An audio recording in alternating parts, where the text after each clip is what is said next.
The production of this video was made possible by donors to the Orchestration Online Patreon initiative. Please consider adding your support to the creation of free educational internet resources by visiting our Patreon page linked below.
What a great way to start off this compilation of website subscriber entries to the 2023 Orchestration Challenge.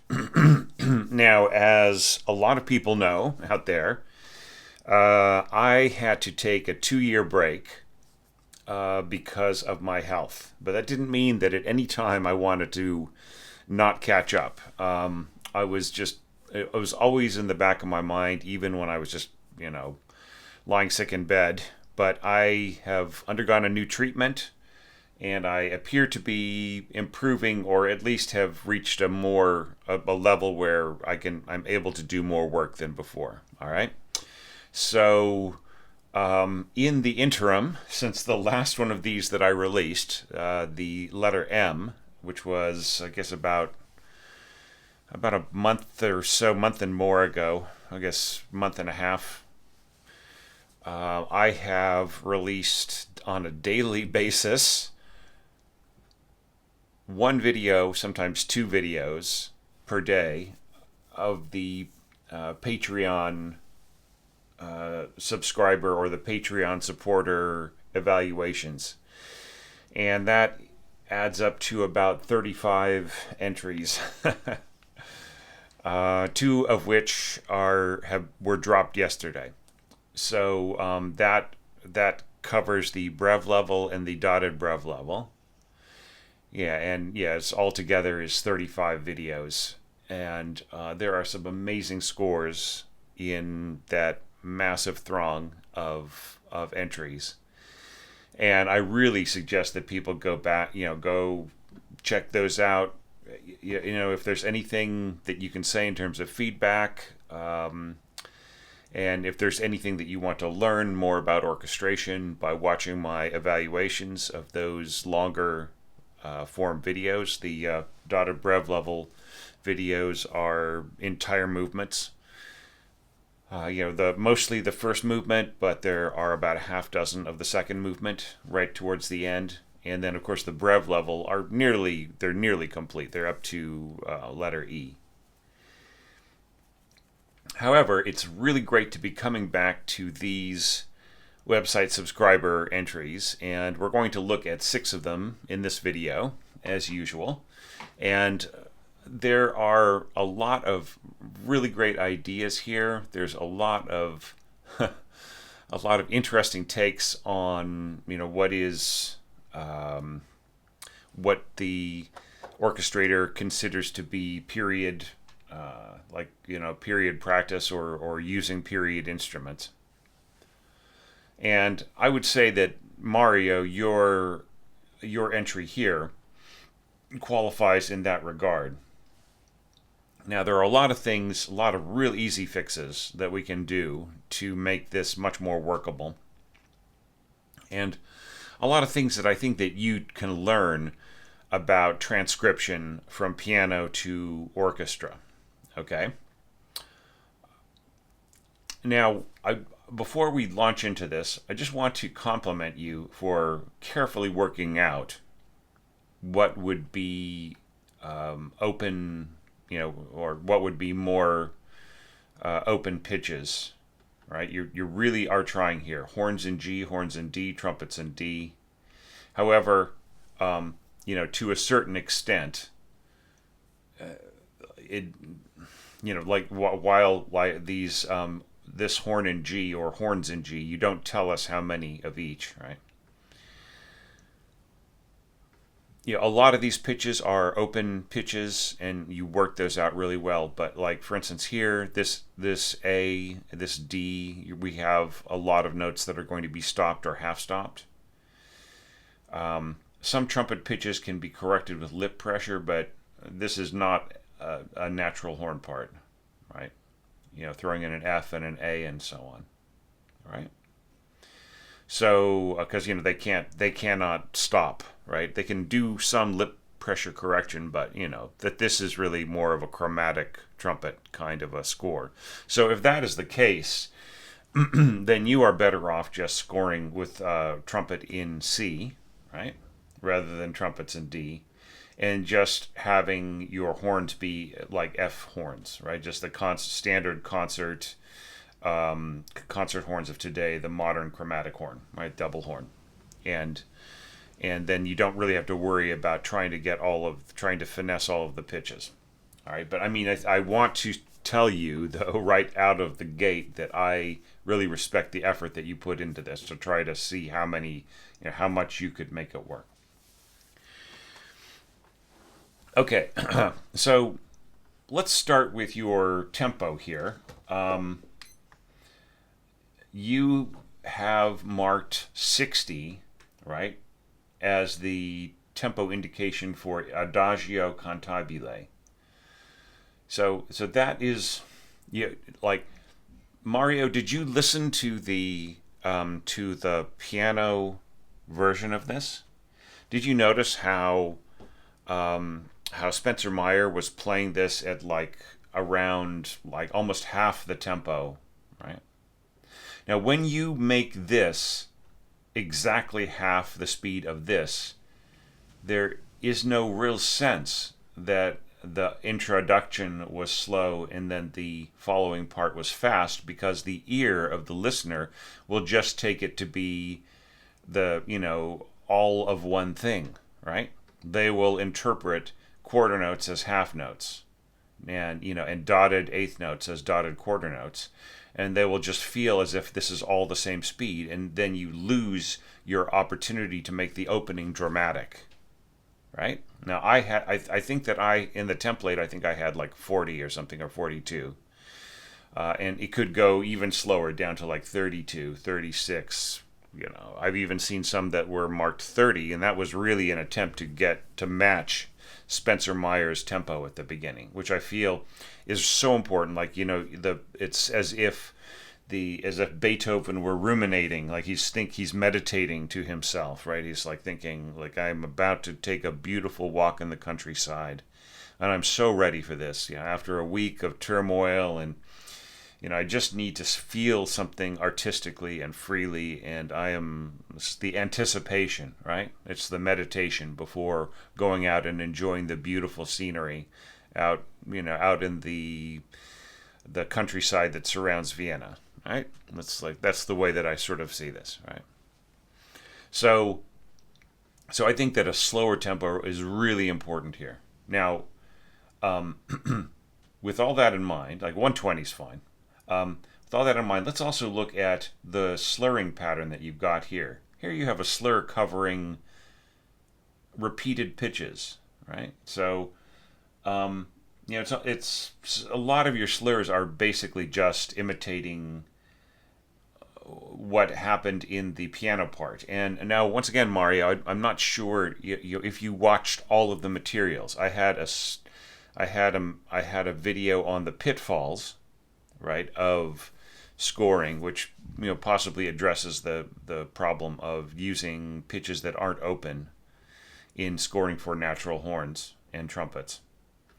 And then I also had a video where I talked about is it 10 or 12 common scoring errors, right? Now I really hope that you watched that, okay, because I address a lot of these issues. And one of them is just dropping the slurring of the piano part into your orchestra transcription and having your wind and string players play it as if it were just exactly, that the as if that were something that transferred over. But what you have to understand, okay, is that these nice long slurs that you see in piano parts, they mean something completely different for wind and string players.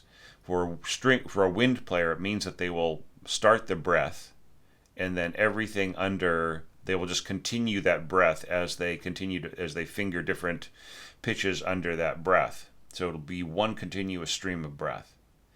For a string player, though, they will have everything under one bow, right? Now, with that said, string players are so used to orchestrators and composers not understanding, not taking the power, not taking the initiative to learn a single thing about their craft. And so they just ignore this, and they probably will just say, okay, well this will be my up bow, and then I will start slurring down bow here, and maybe I'll go like down bow, up bow, down bow, right?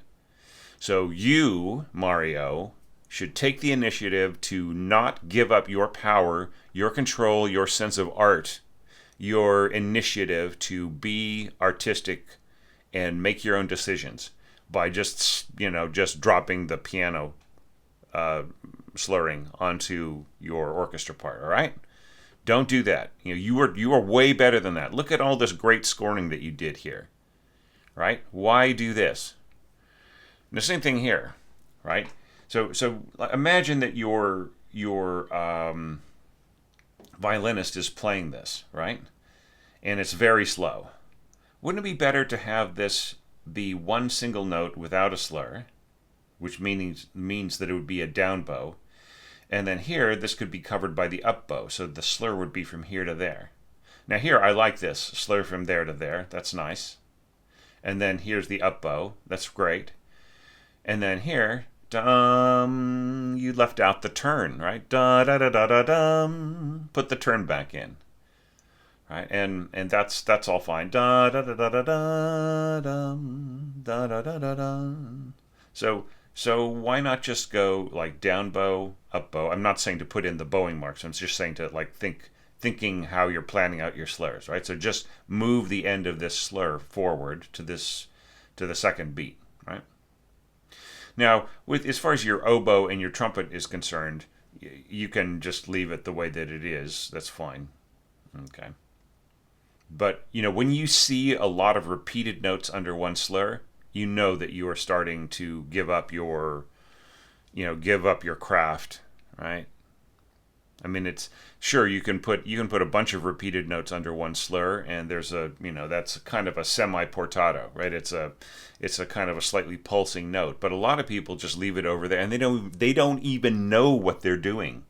They don't even know that they are asking for that effect, and the string or wind players happily play it for them, and nobody is the wiser at the end of it, right?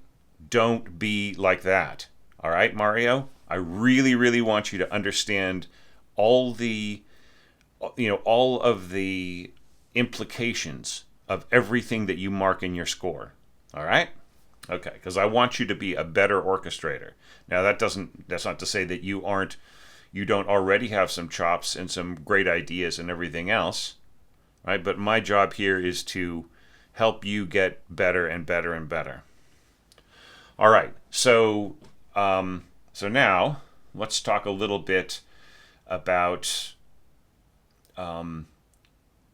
signifiers, all right, about marking who is playing when. Here we've got a score that says 2 flutes, 2 oboes, 2 clarinets, 2 bassoons, blah, blah, blah, right? So we have 2 players sharing one staff in 7 of these staves, right? That means every time there is a single voice, you have to tell us who is playing.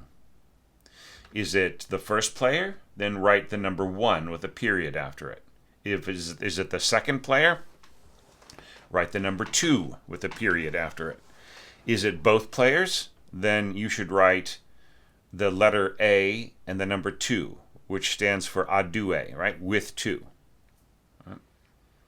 So I don't know who's playing when, and how many players, and how much tone weight there is in any of these places where you have a single voice, right? So I cannot say X, Y, Z, right? I will just have to make a bunch of assumptions. That is what you're leaving me with, right? Okay, so this is not a critique against you, but this is a hole in your craft. So fill this in, all right? This is your chance to do it. All right, so now let's look at the orchestration of this. All right, so you're starting off oboe lower register going into this beautiful middle sweet spot, and then you have doubling that. I will assume that both of these are solo players, right? This will be oboe number 1, and this will be trumpet player number 1. Okay, so the first problem that we have here is that we have 3 parts covering the same, or we have 3 voices covering the same part, right? What is the purpose of all of these voices?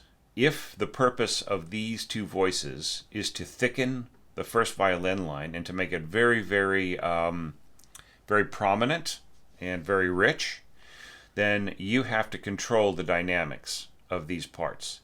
With first oboe and first violins, putting the 2 together, you will have a nice blend there. But if you add the trumpet, you can hear in your mock-up, the trumpet will just take over. So for this to work as a perfect blend, you would have to mark this trumpet player pianissimo, all right?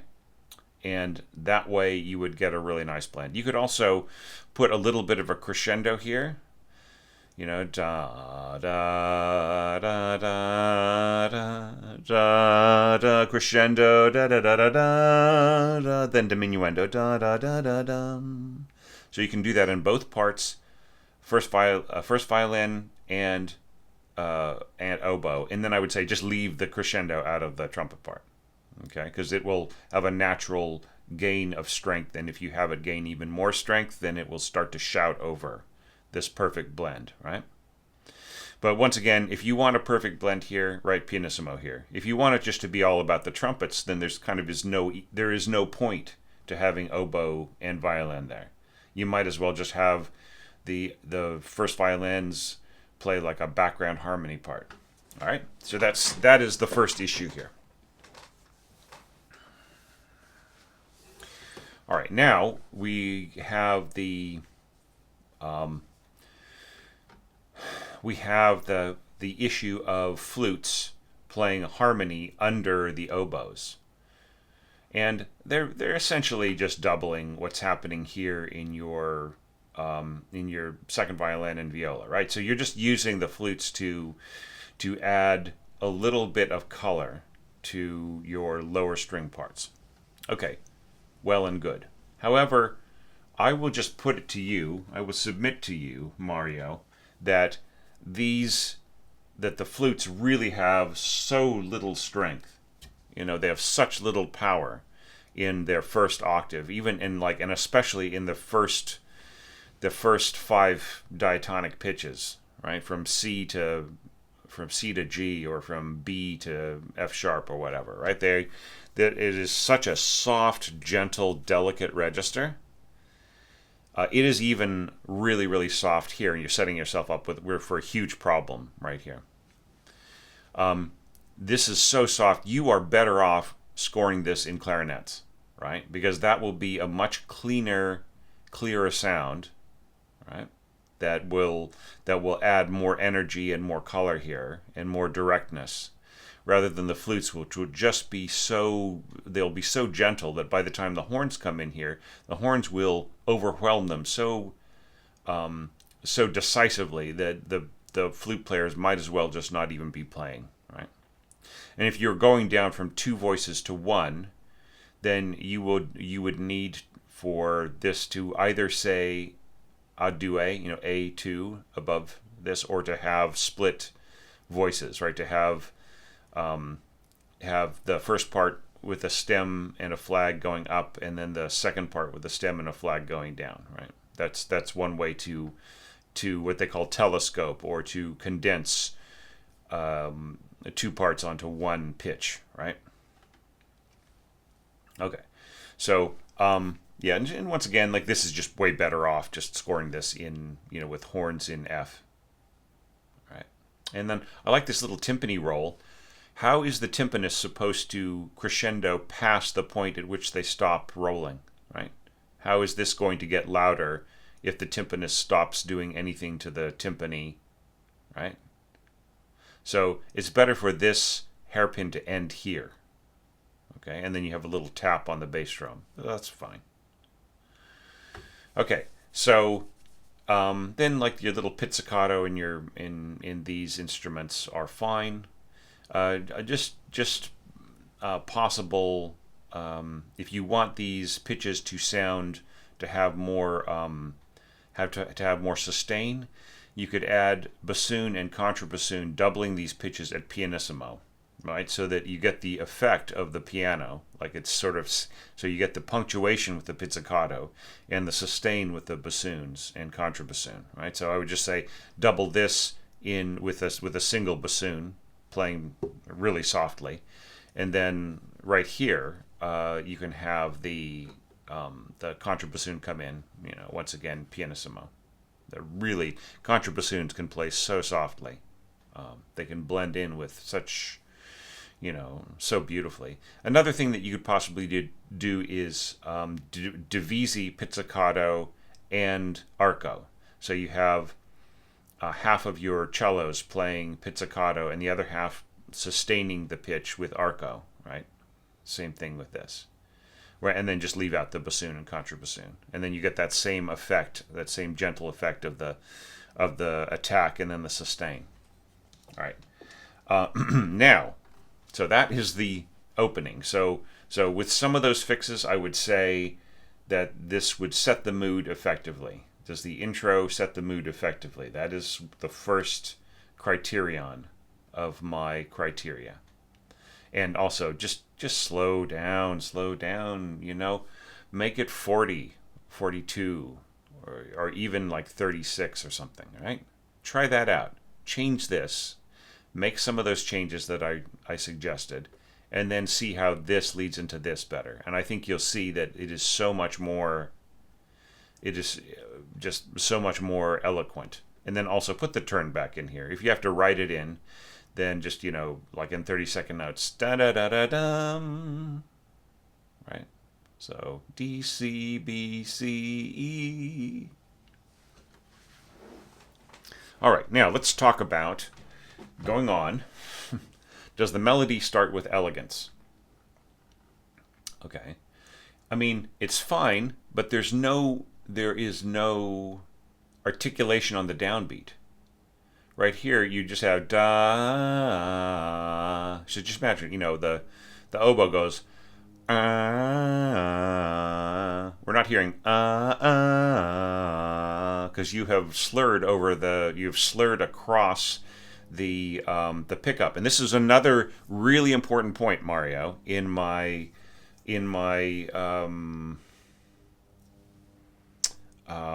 my 12 scoring errors or whatever. Okay, so just like really, try not to rob your downbeat of emphasis, right? Here you have, I mean, I don't know who is playing what. So is this a one clarinet plus one oboe? In which case, it's all going pretty well until you go to flute here. Now, do you notice how incredibly pungent, like incredibly powerful this sound is, and how incredibly weak this destination note is? Like, you are putting so much emphasis on the harmony part here that I mean, I can't even hear this note at all. why doesn't the oboe go up to this C? Right? See, here's what we're hearing. Da da da da da da da.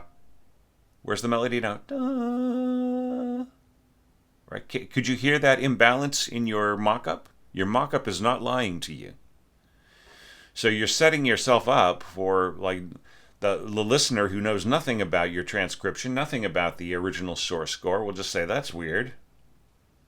Da da da da da da. Why not just have the oboist go up and go da, and then have the flute come in here, where it's, where the way you've got things set up, you've got it doubling with the clarinet and so on. This will all be very audible, right? I like the use of the horns here, and I like this little toot toot toot bonk. This could be. You could put a slur across here and have mezzo staccato, so it's like a slight pulsing sound. Okay, so you fix that, and then I will say that the melody starts with elegance. Is there a natural flow to the accompaniment part? I mean, it's pretty good, and this is all totally playable on bassoon, but how many bassoons are playing this? Is this the first bassoon, second bassoon, both bassoons? You can't tell me two bassoons here and write one line and not tell me who this is going to be played by, right? Now, it's okay with contrabassoon because you just have one player, so we know that this is Mr. Contrabassoon all the way through, right? But we don't know if this is the first or second player. Maybe the second player could play this, and then the first player could play the solo here, right? Or you could have both players here and maybe add a little cello. So there are so many options that you can do here. Now be aware that as the oboe drops and you go down to this D here, that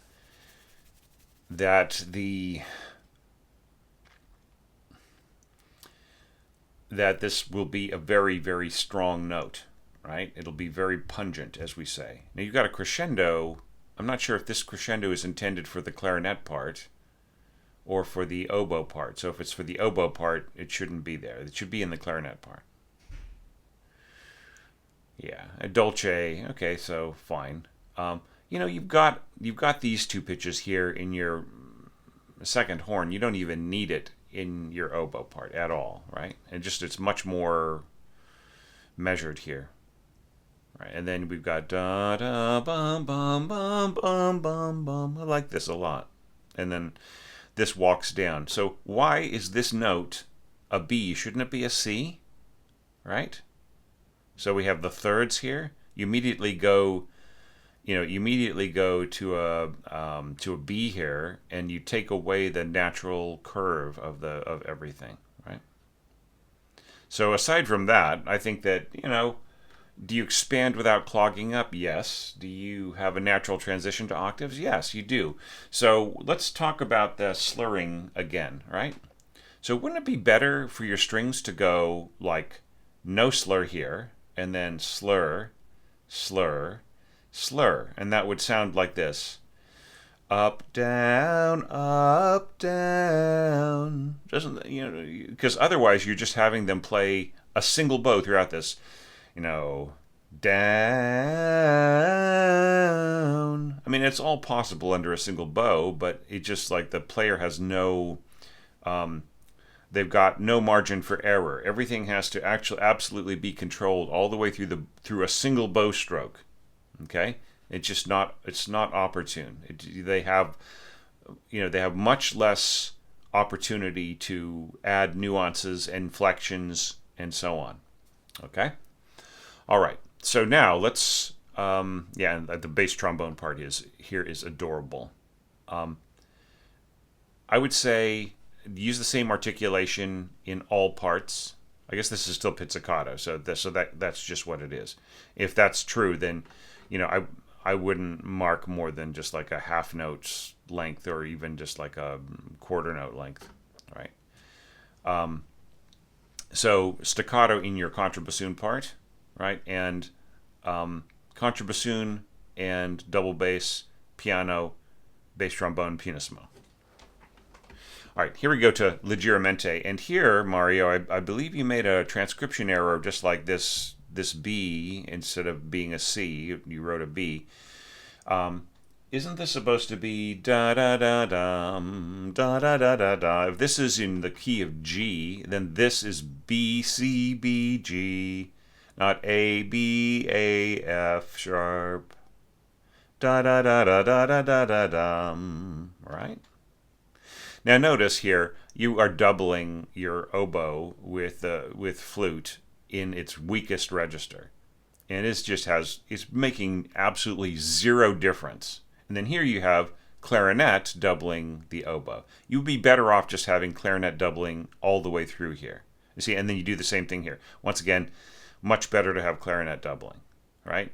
Because this flute is just contributing almost nothing in such a weak register compared to such a very powerful, beautiful, strong sound here in the first octave of the oboe. But leggermente, you preserved this indication, so it should be marked here in the oboe part. And if you take my advice and put this onto the clarinet part, it should also appear in the clarinet part, and it should appear in your bassoon part. Da da da da dum. I like this. Da da da da da da da da da da bum. Nice contrabassoon part, and the pizzicato and so on in your cellos. Really good. And then here you just absolutely decide, what your articulation is going to be like. It's just all staccato with a crescendo going downwards. Da da da da da da da da da da da da da da. So how loud are you going to get here? Is everybody going to get loud along with the, is this going crescendo to mezzo forte?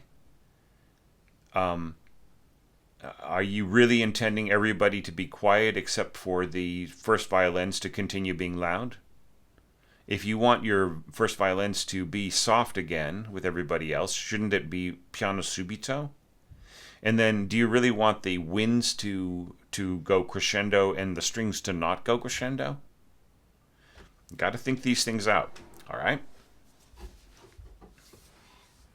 But all that said, I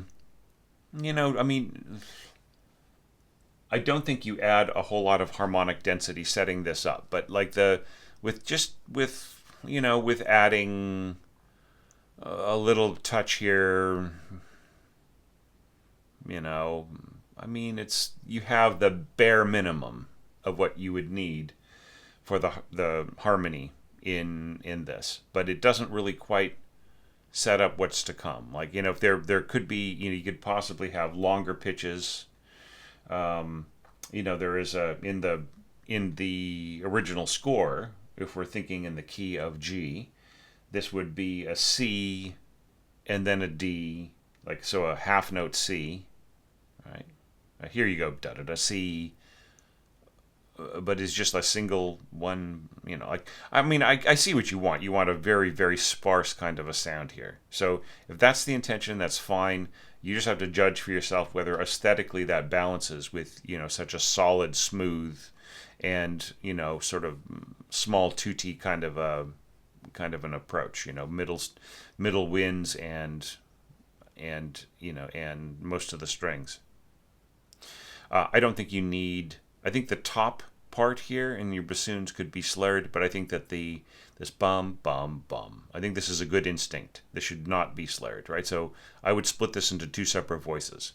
So the first part would have the stems pointing up, and that would have a slur over it, and then the second part below would have stems down, and it would have no slur under it.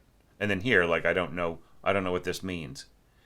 Does this mean that two voices were playing and then they split into thirds, or does this mean that there was just a single voice and then you just have to work this out. So either this has to be like a second voice rest and then second voice stems, right? Or this has to be a split stem, and you should have, no matter what happens, you should have two separate voices in this, not conjoined thirds.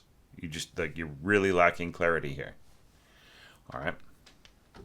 And then once again here, you have this nice smooth slurring on everything. So I would recommend portato here. So just put a slur over this, but with tenuto marks, right? So you get the nice connected pulsing sound which blends in so beautifully with motion, with slurred motion in other parts. Right? But once again, leave the bottom part not slurred. Right? So with those caveats, I really like the whole idea of the contrast that you got here. Winds and strings with a little touch of timpani, and then yes, answered by your brass section, and then you add a little bit of horns here, right? And then once again answered by the brass section, and then these little touches, these little taps of bass drum. They're very cool. So yeah, so there is a lot that you did right here, Mario, and there's a lot that needs work. Okay, so and a lot of that work are just basic things. It's housekeeping, right? You need to be a better housekeeper. Okay, I was like, tell me, is it part number 1, part number 2, a due, right? Like I need to know. You need to. The conductor especially needs to know, right? Maybe a little bit better, a little bit better proofreading, right? This looks like it was read off of the original piano score rather than copy pasted off of the template which was in G. And then and then of course like if you are walking down in octaves and then thirds and so the harmony and tenths or whatever, then you can't just immediately go to the mediant here in the harmony, right? Because everything is walking down. This is an E. If this is an E, this should be a C, right? Because here, look at this. You got a C in the bassoons. So why is this a B, right? So you need to proofread a little bit better. And then of course, like just making the decisions that you do with your pitches that you assign, especially in the trumpets. It just it means that this can't be a period score, right? With so many Fs and As and so on, right? So it should really just be modern instruments, and that's fine, right? And then of course, once again, slow this down. Think about correcting the slurring for your strings and everything else.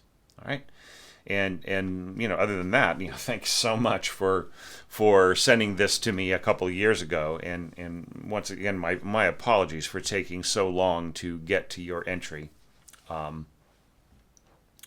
Yeah, it's not nothing that I wanted, taking a break for so long. But I'm so glad that people stuck with me and didn't send me any hate mail, or people were patient with me. I really appreciate that so much. So, thank you again, Mario. Now let's go take a look at the next score.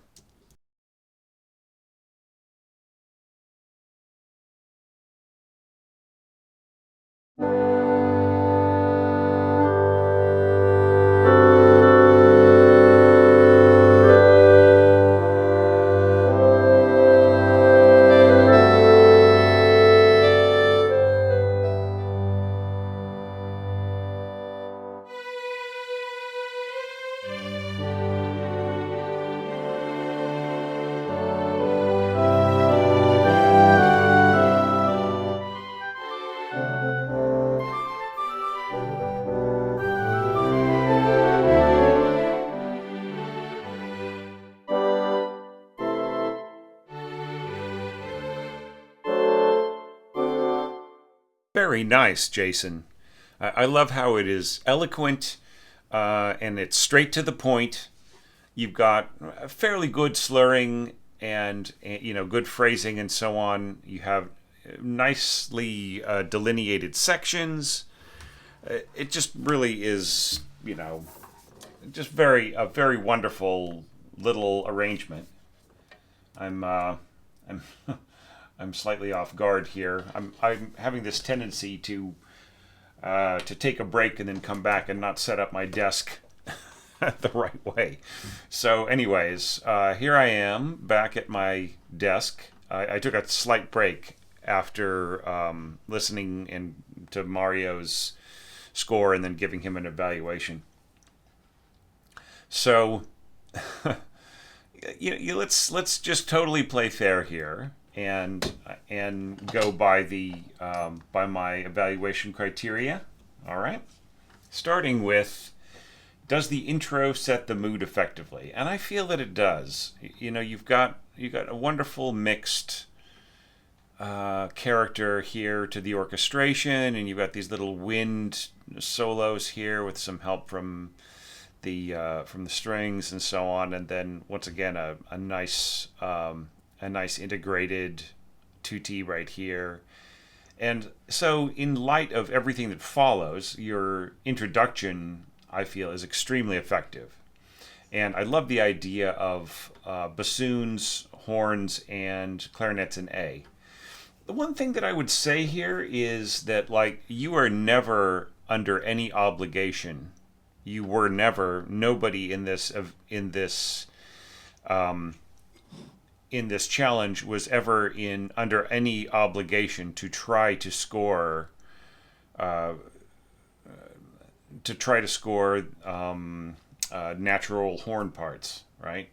These could just as easily have been two pairs of F horns, or even just one pair. Your scoring is so sparse. You're trading off between G's and D's and so on.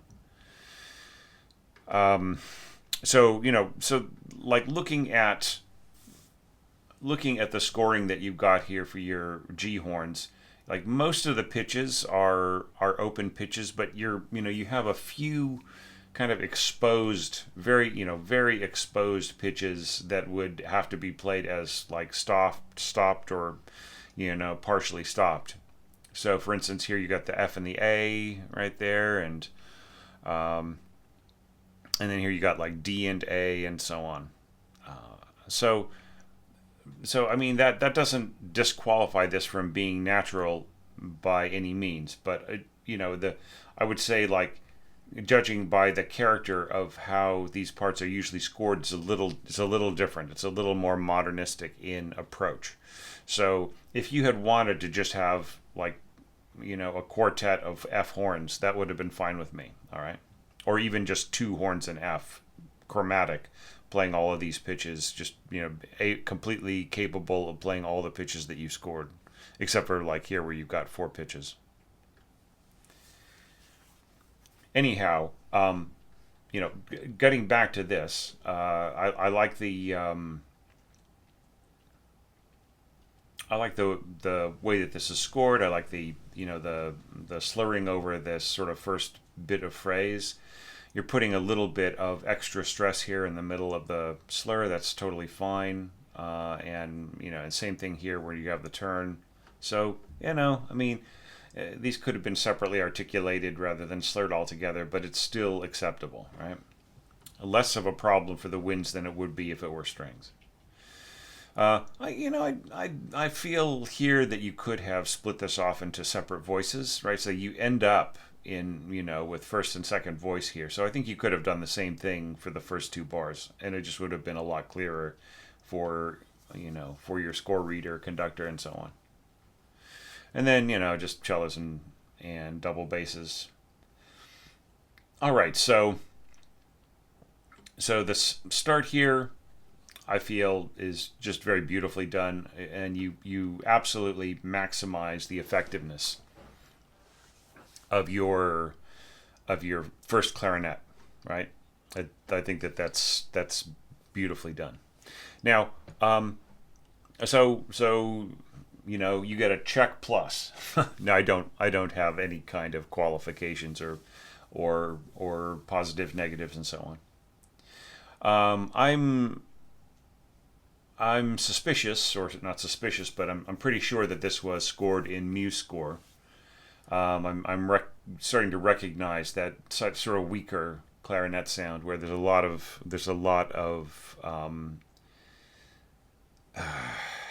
fingertip noise, a lot of finger hole noise, and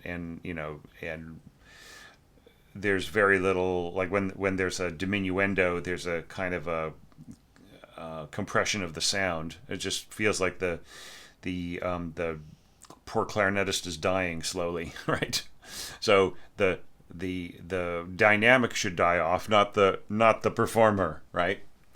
But anyways, I've got some new information about about MuseScore, and they've updated their sounds and so on. So I apologize for ranting about it so much over the past few weeks. But really, I just feel that they should not have released whatever version of the mock-up that was floating around. I understand that there are some new ones. It just looks like I'm going to have to become more fluent in MuseScore so I can set up templates in MuseScore if I ever do a challenge again, and I can possibly edit people's entries that they send to me just to make them fit the screen a little bit better.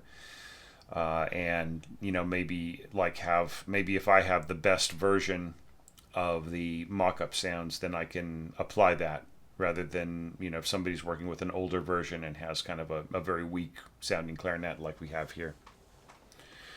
And like I used to not give used to not give a damn about how mock-ups sounded, but I'm really realizing, even just in my own work, and I do a ton of work in concert music and crossover and so on, where you would think that wasn't needed, but there are people involved with production and a bunch of other things, rehearsals for certain people who are don't read music, or who do read music but who need more of a sense of what's going to happen once they are rehearsing with the orchestra and so on, and they really need realistic mock-ups. So I hate to say it. On one part of me says, well, I hate to say this, and then another part of me feels, well, no. I mean, it's good for orchestrators out there to have some tools, have some more sophisticated tools to help them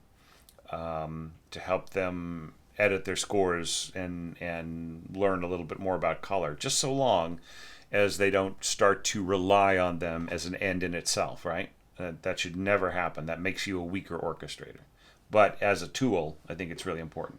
All right, so rant over. I noticed like right here that the tempo didn't pick up until the downbeat, for instance, right? So like that, if I had set up this score in MuseScore, then I could have gotten the tempo change right there and so on. Yeah. So spelling check, cantabile. All right. So let's just focus on the concern of, does the melody start with elegance? Now here you're slurring across the pickup, right? And Jason, you I don't know if you watched my my common scoring errors video, but like that is the most certain way of robbing your downbeat of any kind of emphasis, is to take this approach, da rather than da da. You see what I'm saying? If the string player changes their bow direction on the downbeat, or if the wind player tongues on the downbeat, has so much more power to it in establishing the start of the bar.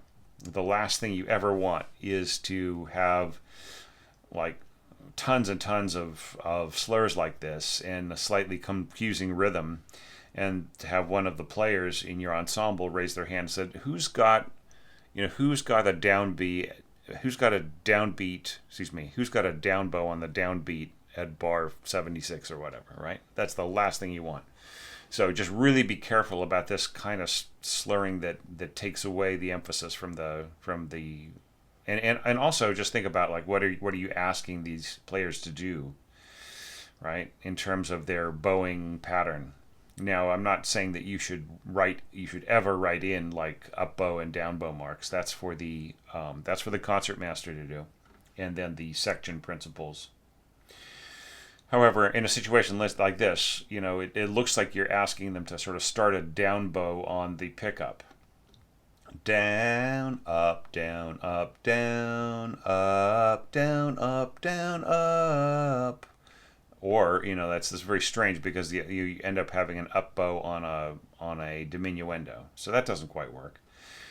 Maybe if this starts on an up bow, then they'll have up bows on the downbeat. So it's just you see, you're sort of creating a much more complicated situation than you need to. What if you just went like this? Slur from here to there, so that the player starts with an up bow, first and second violins, and then just slur by the half bar, right? So up, down, up, down, up.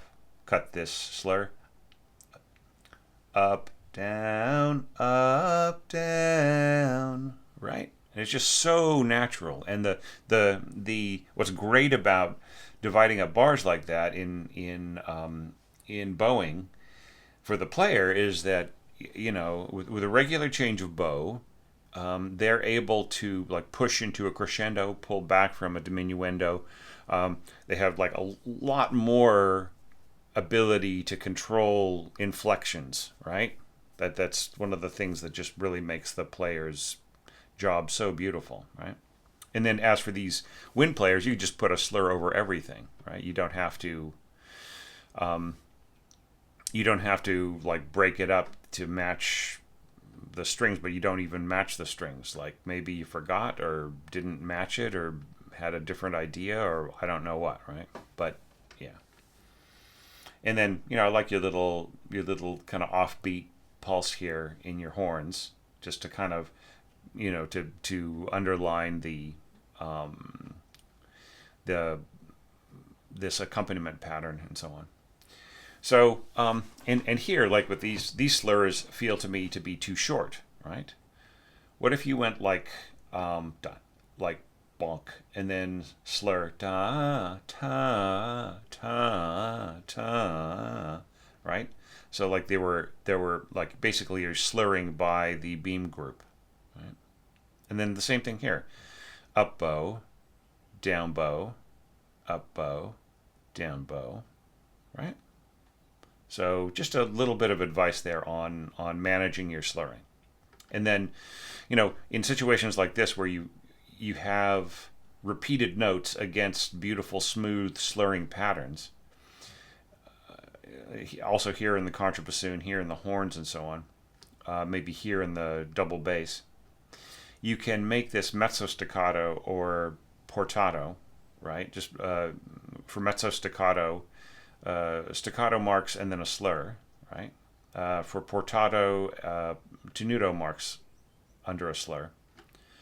And what that does is it gives the repeated notes a kind of a throbbing quality that's connected together, but not like a long tie, right? So it matches the beautiful smoothness of other long slurs around it, right? So that's the benefit there. Okay, so let's say that you added that to that, just like you did this kind of thing. It's like punctuation in a sentence, right? If you properly punctuate your phrase here, then I'll say, yes, your melody would start with elegance. You would have a natural flow to your accompaniment pattern. You would expand without clogging up, and you'd have a natural transition to octaves. Boom. You fulfill my evaluation criteria right there. So here's what I suggest you do. Just go ahead, Jason, and just pause this video, or maybe kind of go back over what I said. Go to your score, fix all of those things that I said, and then play it back to yourself and just see whether or not it sounds better. All right? That proof in the pudding is Thomas's advice. Will it even just work in the context of a mock-up? And I bet you it will. But all those other things aside, I think that you have a really beautiful idea here with the oboe, first oboe doubling the first violins, right? Notice the indication of the number one. People who are not quite aware of this yet, like just really defining who is playing when. Right? Now, one thing I will say that it's not enough to say solo. I mean, you've already indicated that which player is playing what, right? You are essentially scoring a sonata movement or an excerpt of a sonata into a symphonic kind of a composition, right? It's like this is symphonic in its character, where the instruments are constantly playing little featured lines and playing phrases together, and maybe you'll have a little arc over the top of one instrument coming out, which I thought was really beautiful here with the flutes. So you don't really need to mark solo. It's really obvious to the conductor and to the players who is doing what if you've done your job, right? Who else is playing right here who could interfere with this featured line? Nobody, right? So you don't need to write solo here. I don't think there's any need for you to mark this mezzo piano either. Pianissimo here, that's fine with these internal parts, and then same thing in the horns. It's very useful. But I think piano is good enough. You know what I mean? Piano is a huge universe, Jason. It is not just this step ladder, right? Okay, well, piano is one rung, and then pianissimo is the rung below it, and mezzo piano is the one above it. Now, that's totally wrong. Piano is a tendency that is in a massive universe on one side of the spectrum, and forte is the other side of the spectrum. Restraint and force. So stop thinking, stop overdoing it on finessing like you don't do it that much, right? So like here you could have started with piano in your bassoon and clarinet as well. So yeah, so think of it, don't think of it as step ladder, think of it as a spectrum, and, for mezzo dynamics to be more like, kind of the result of a flex or the result of pulling back. Mezzo dynamics are used a lot in film scoring, where you want the music to have an effect on the footage, but you don't want it to get in front of the footage, right? You don't want to get it in. You don't want it to get in front of the dialogue, right? So that's when mezzo dynamics come in really handy. So it's a moderated kind of dynamic, but like there's no reason why you couldn't get the same effect here just like marking piano, and then the players would just know that they had a featured line and they would play whatever level they felt, but they would still play with restraint rather than with a kind of a grayish sort of a tone, like with the kind of the mezzo dynamics. They don't have this vivid colors, right? Because the instruments, the wind and string instruments, are really built to sound their best when they are at piano or at forte, right? Like right in the middle, it's not quite as convincing. All right, so just the scoring here. Are you contrasting with the theme? Yes, right. The contrast, like here, you had clarinets. Here you had violins. Now you've got oboe as the dominant voice, right? And then answered by chuckling bassoons, and then you contrast between these lines, right? And have flute answer, which is supported by bassoon, and then down here you got you got your strings. Now I think that if you're gonna slur your bassoon here, you just have the same exact slur for the cello, right? And I like the idea of these all being separate but separately bowed, da da da da da, right? And could you just do the same thing here? Just go B B B B B as this goes da da da da da. Yeah, so just like match, the cello should match the slur should match in bassoon and cello. And then maybe just do the same exact thing here, just move this down one step. And I also had a question here: harmonic support needed? It isn't always. If you've watched a lot of these other evaluations, you'll see that everybody has got a different approach, right? Just like some people don't put any kind of harmonic support in. Some people put a ton of it in, right? There were one or two entries where it takes over and you can barely hear the little motif right in here.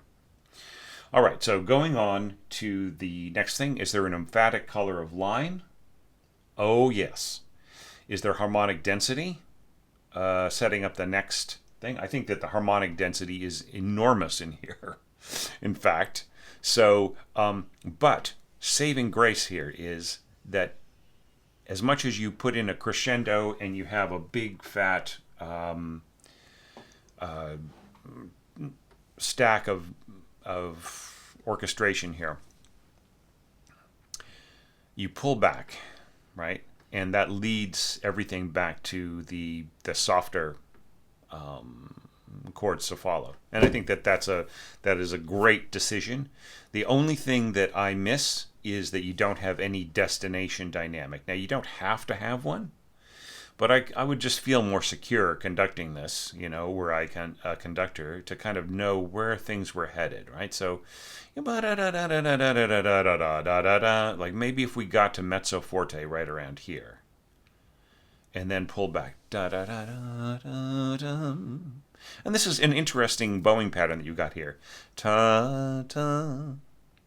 But you have to ask yourself, we just because Beethoven put a slur over this doesn't mean that it has to be slurred for the orchestral version, right? Because, he was writing a slur over an instrument that is basically a percussive instrument, right? A piano is a percussion instrument, right? Hammers hitting strings. So even if he's pedaling all of this and sort of connecting each note with pedal, we're still got donk, donk, donk with the hammers, right? So you could imitate that with your bowing and just have everything separately bowed and not have a slur in there. Da da da, or you could have it all slurred, da. Or you could do what you have here, which I think is also a very cool idea. Da da. So you just have to see, what, what is the pacing of this, right? Like how does the nuance of the slurring here lead to the final note, right? In my version, I think that I decided to go just separated notes rather than slurred. So it was almost like, Three Blind Mice, right? Bum bum bum, or Hot Crossed Buns. Although that's reverse of the melodic curve. And then this is really lovely right in here, just like a little cortege of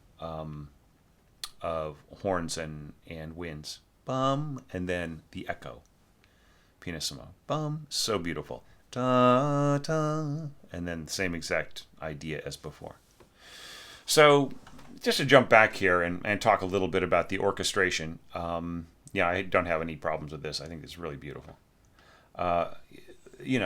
We've got ba da da da, and you've got everything set up so that your first violins will end up on their melody note there. So obviously you can't really have the seconds doubling the first violins doubling the first flute.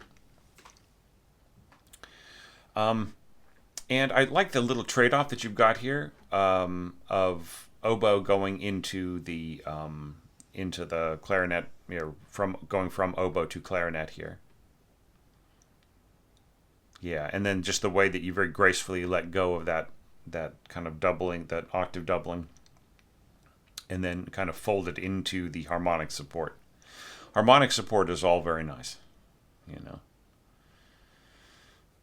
Yeah. So really well done, Jason. I mean, it hangs together. It's got a lot of logic to it, and just think about some of those little corrections or suggestions that I gave you there, and yeah, just and thank you for sending me this score, and for your patience while it took me a couple of years to get my health back together. But I'm just so happy to be sitting down with your entry and to give you some feedback on it, and to let it get out there into the world. Your effort on this and your development as an orchestrator is obviously significant. So thanks so much for that. And everybody watching, please give Jason some feedback too, and Mario as well before, and also for the next score, which we'll take a look at now.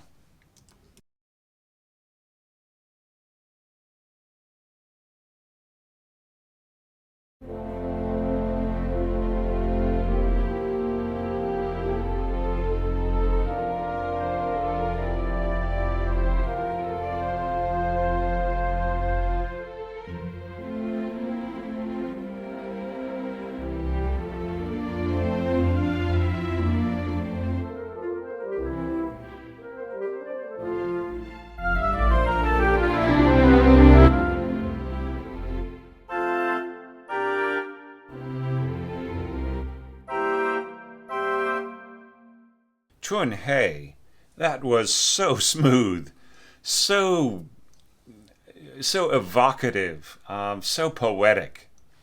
Really, really lovely scoring. I thought that the mock-up was incredibly effective, and also the just the notes on the page, right, are done very well.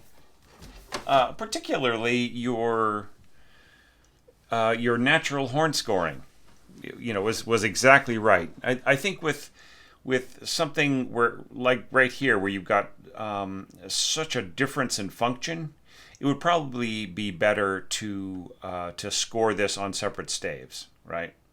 And in that case, you could possibly score the second horn in old notation, right? Sounding written up a fourth rather than sounding up a fourth rather than down a fifth. So anyway, but just really lovely. Yeah, just such so nice. All right. Um, so let's talk about the judging this according to the evaluation criteria. All right. So I really love the way that you score your slurs here. Do you know what I mean? You make it just beautifully smooth, and this makes perfect sense. Down, up, down, up, down, up, down. That would work great. And you could also break the slur here and have these individually bowed, right? Down, up, down, up. Right? That also works great. But as far as as far as the horn is concerned, in the clarinet, yeah, that could be longer slurs if you like. But I really like each of these notes enunciated on horn. I think that is more that feels more right.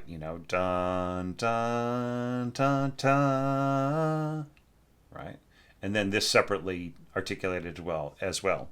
Ta ta ta, or ta ta.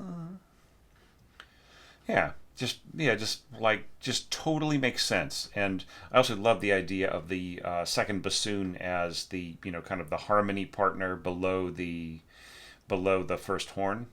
And I love this, the this the way that the second horn settles downwards. I think that's beautiful. Just so nicely done. And then and of course you've got your three staves here, violins and viola, basically in an interpretation, a transcription of what's happening in the piano score, right? So nicely done, right? And it's yeah, kind of interesting that like you don't really feel like you need to fill in so much in with another instrument in between the viola and the first violin line in terms of doubling and clarinets and so on. It's just very, very common sense. And then of course you have your pedal tones down here, right? Yeah, so I mean, what is there to say? It's just done really, really well. It does it set the mood effectively for what's to follow. Yes, it does, and it's because you're using a very string oriented, very I would say a Beethoven period like approach. I mean, it's not, of course, it's not exactly Beethoven. How can any of us really aspire to that? In it, exactly, but it is very evocative of that period. All right. So I will say, like going on here, after this was set up so beautifully with the horn and first violins and so on, it just and then clarinets and first violins. I feel that you have to really be careful about copy pasting the slurring of the piano phrasing. Right now, I hope, Chunhei, that you have been watching the other evaluations up to this point, and you heard me talk a little bit before about the dangers of using the piano slurs as scored, right? This all works fine. You can slur everything under one bow.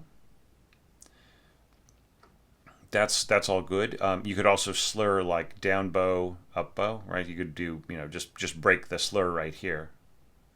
You could have this all scored as portata or mezzo staccato, so that you get a sort of a kind of slightly kind of pulsing effect. But like everything is beautifully smooth.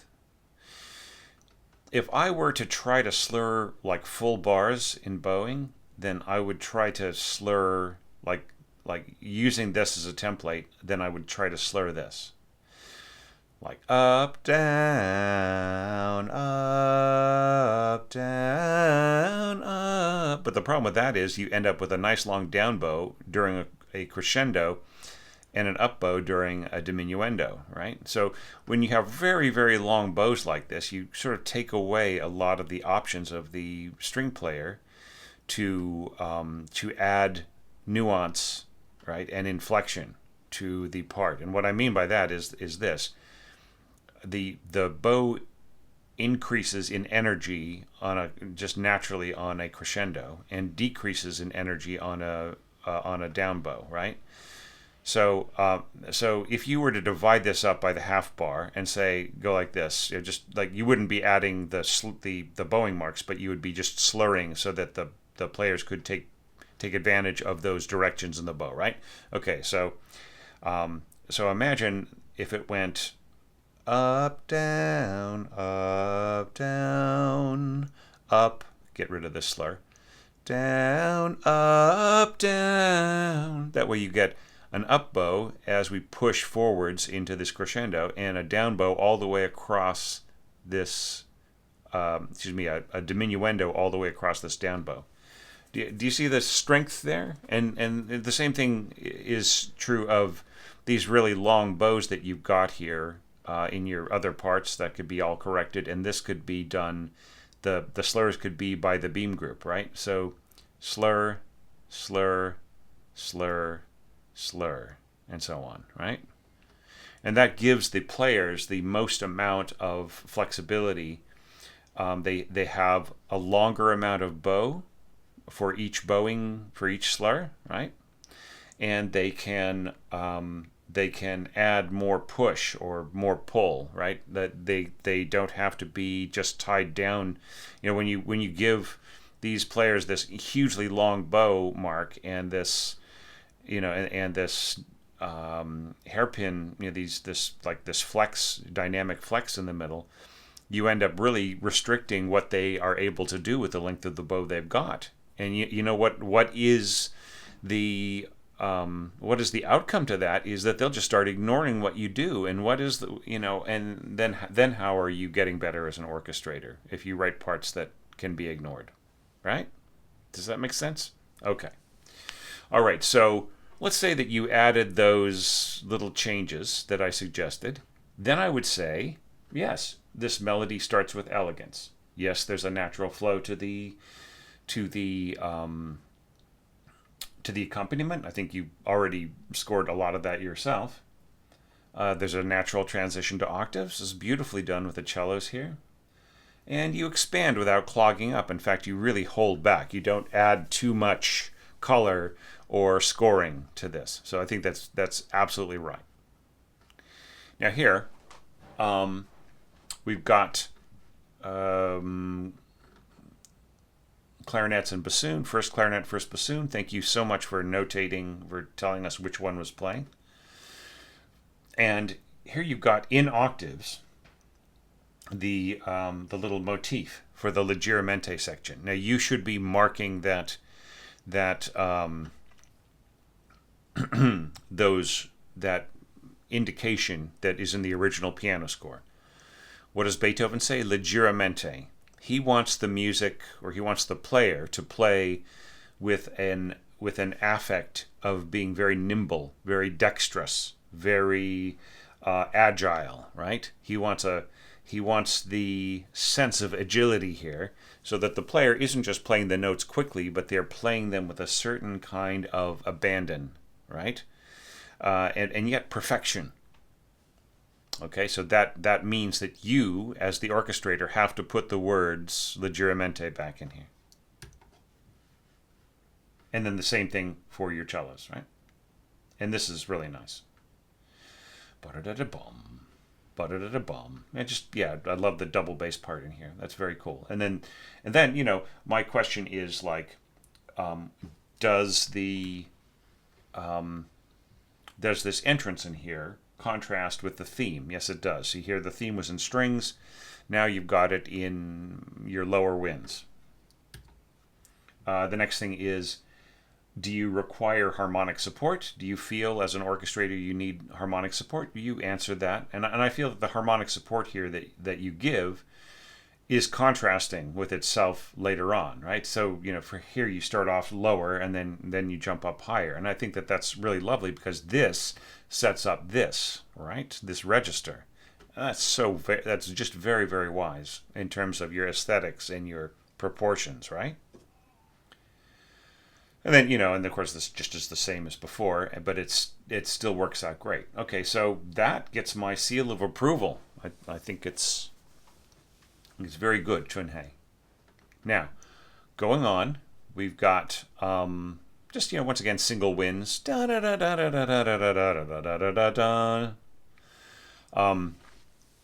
And our big questions here are, is there emphatic color of line? And there definitely is. You've got first oboe and first clarinet, doubling your first violins, and then you've got the flute on top. So one thing that you have to really learn to accept here is that at first, the flute timbre may get absorbed by the strength of the first violins. Just they have a character to them where if a single flute is playing an octave higher and it is not playing very loudly, it will get absorbed. I have a tip about this, which you can go look on the Orchestration Online website I think it's called The Case of the Disappearing Flute. And it just really talks about this period of orchestration. Beethoven, Mozart, they would often score a flute an octave above the first violins, and it would get absorbed into the tone of the first violins, and that was accepted as just something that just happened.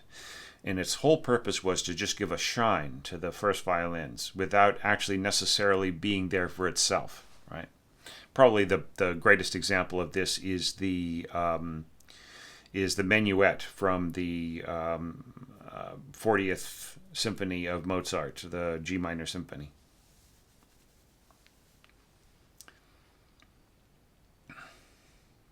Now here, I see that you strengthen this upper line with oboe, and it's good that you don't get too far down with your oboe, right? So that's very wise. And then as this pushes forward and becomes forte, it'll have a very almost ferocious kind of a sound here with the first violins. So as much strength as you're developing here, you are checking the box for emphatic color of line and the harmonic density setting up the next part.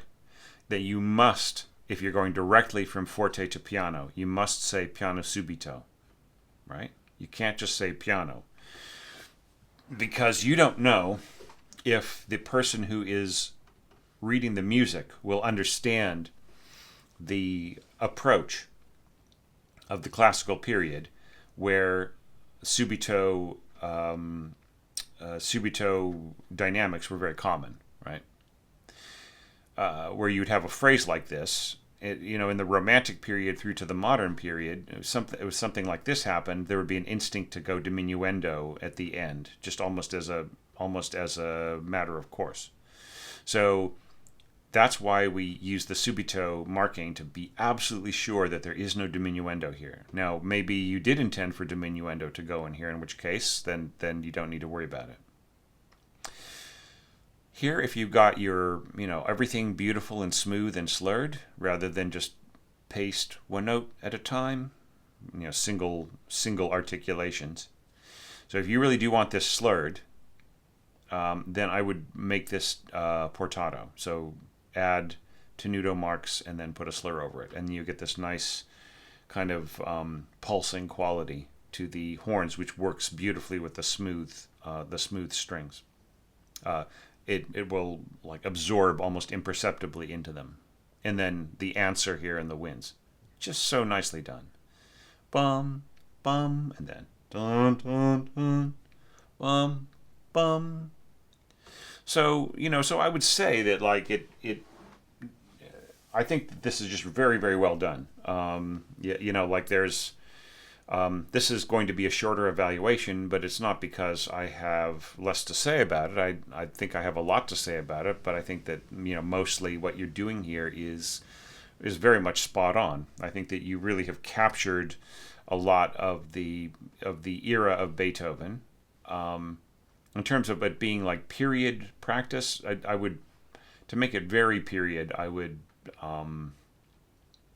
put the second horn on a separate staff, and I would score this right in here, all of its parts at the beginning in old notation, right? So the kind of like an octave lower, written an octave lower than it would be expected to be played in our modern notation system. But this could just stay in treble clef as just middle C's under the treble staff. All right, so fantastic work. It's almost like saying no notes, but I feel it's really well done and very strong. And just once again, just with all of these great entries in this compilation, I wish I could say, oh wow, I can't wait to see what you'll do next year if you want to be in next year's orchestration challenge. But I can't guarantee that I'll do this again next year or the year after. It's just like with my health, I just can't. I don't know. Maybe I will become more and more capable over the coming year, and maybe by July I'll feel like I could do another orchestration challenge, or maybe I just need to take a break from it for a while, or maybe my health will get worse in a month. I don't know, right? So I can't really make any guarantees, and I don't want to build up any expectations. But if I did, boy, I would sure wish that the people in this compilation would participate, because we've got some great stuff here. All right. And speaking of which, thank you, Chunhei. Let's go take a look at the next one.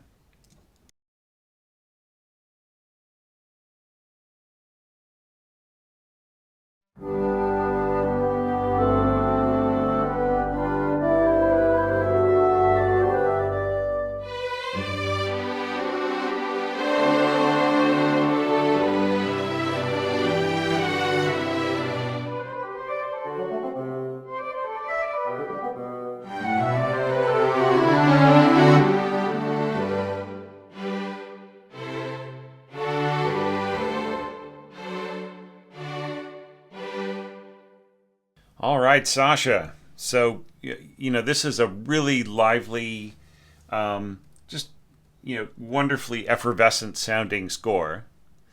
But you just know that I'm going to ding you on having low flute scoring in places where it's going to get overwhelmed by other instruments, right?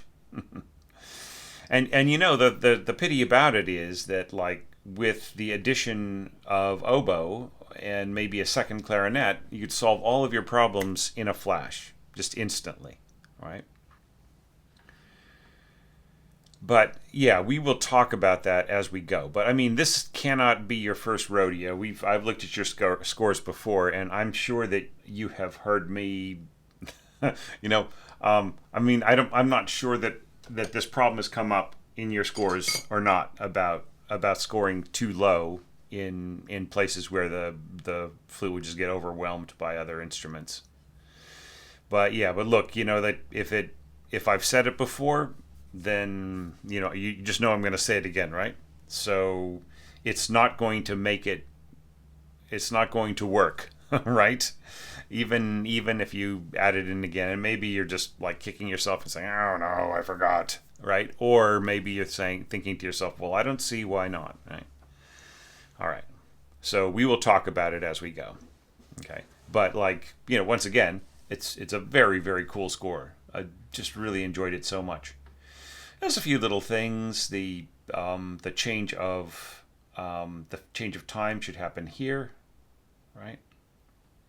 It's okay for a bar of 2/4 to have an incomplete measure, and for the pickup, I can see the logic here. Just it's a bar of 2/4 with a thing right here, and so the pickup is the second beat and everything else. But it's better to have the change of time here, so that the conductor, is conducting the pickup of a bar of common time, right?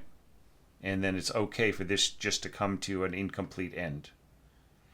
All right.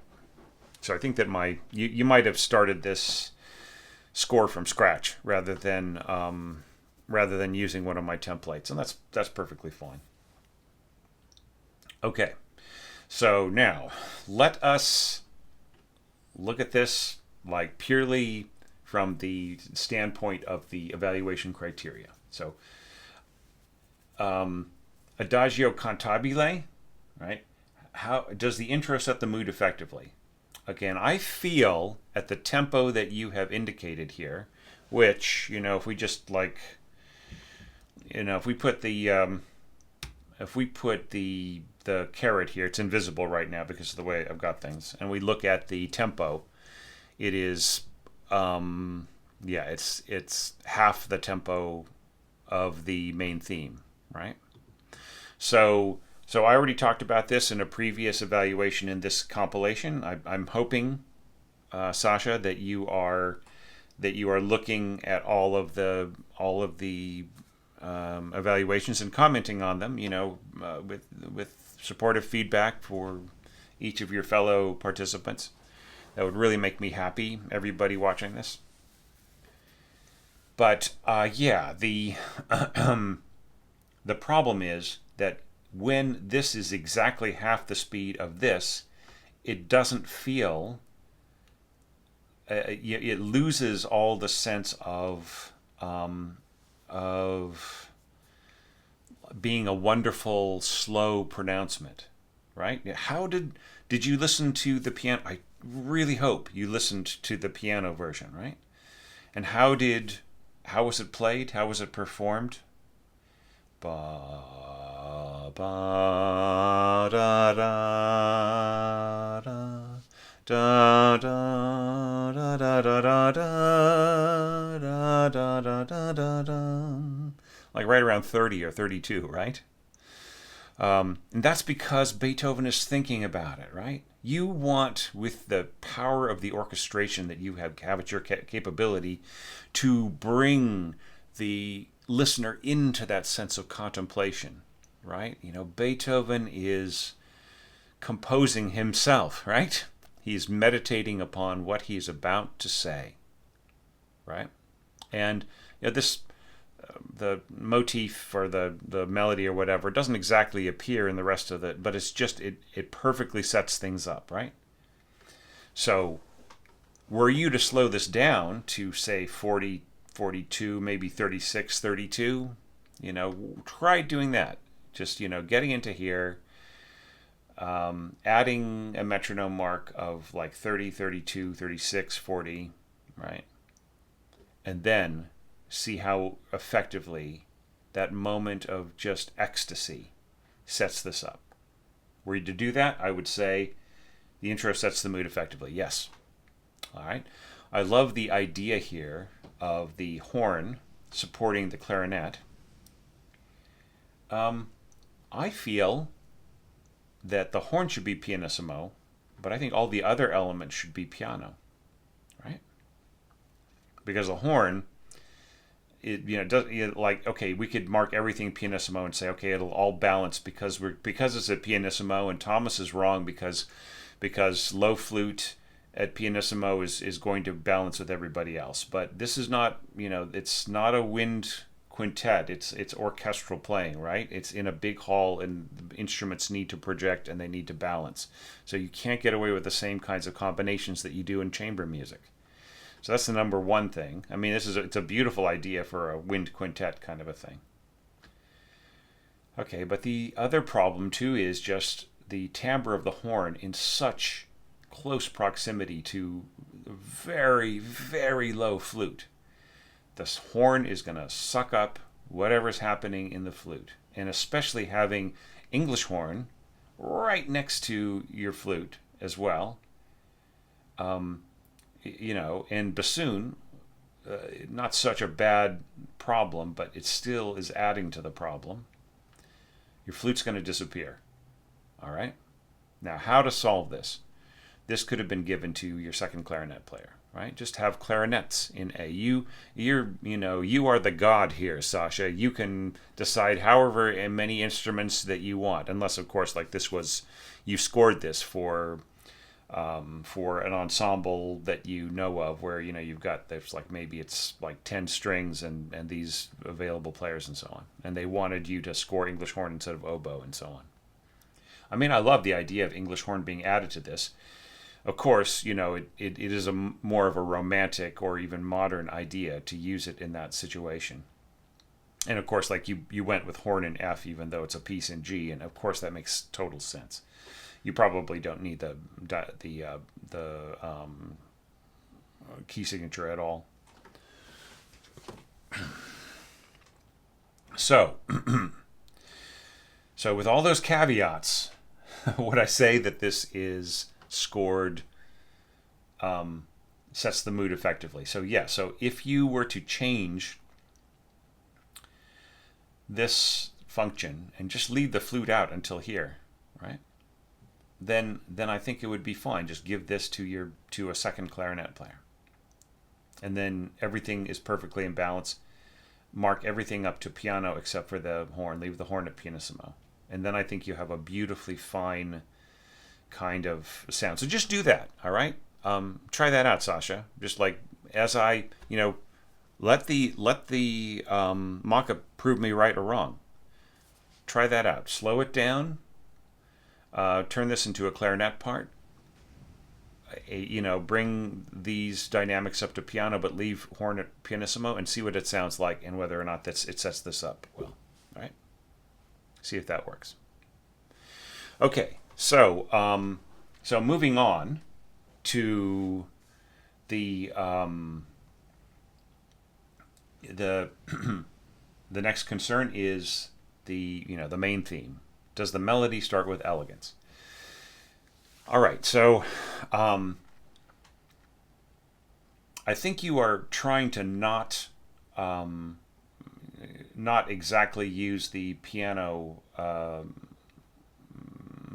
slurring, and a shorter bow length works here. I love the idea of this alternating, and you'll get a more pronounced sense of the middle of each beat if this is mezzo staccato or just scored the way that it is, rather than if it were portato, right? I think that maybe mezzo staccato would work good.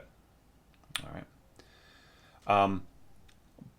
But you could make you could cut this slur in half. I know I keep recommending that, but the problem is not this so much. It's just like, what do you do? What does the player do when they get to here?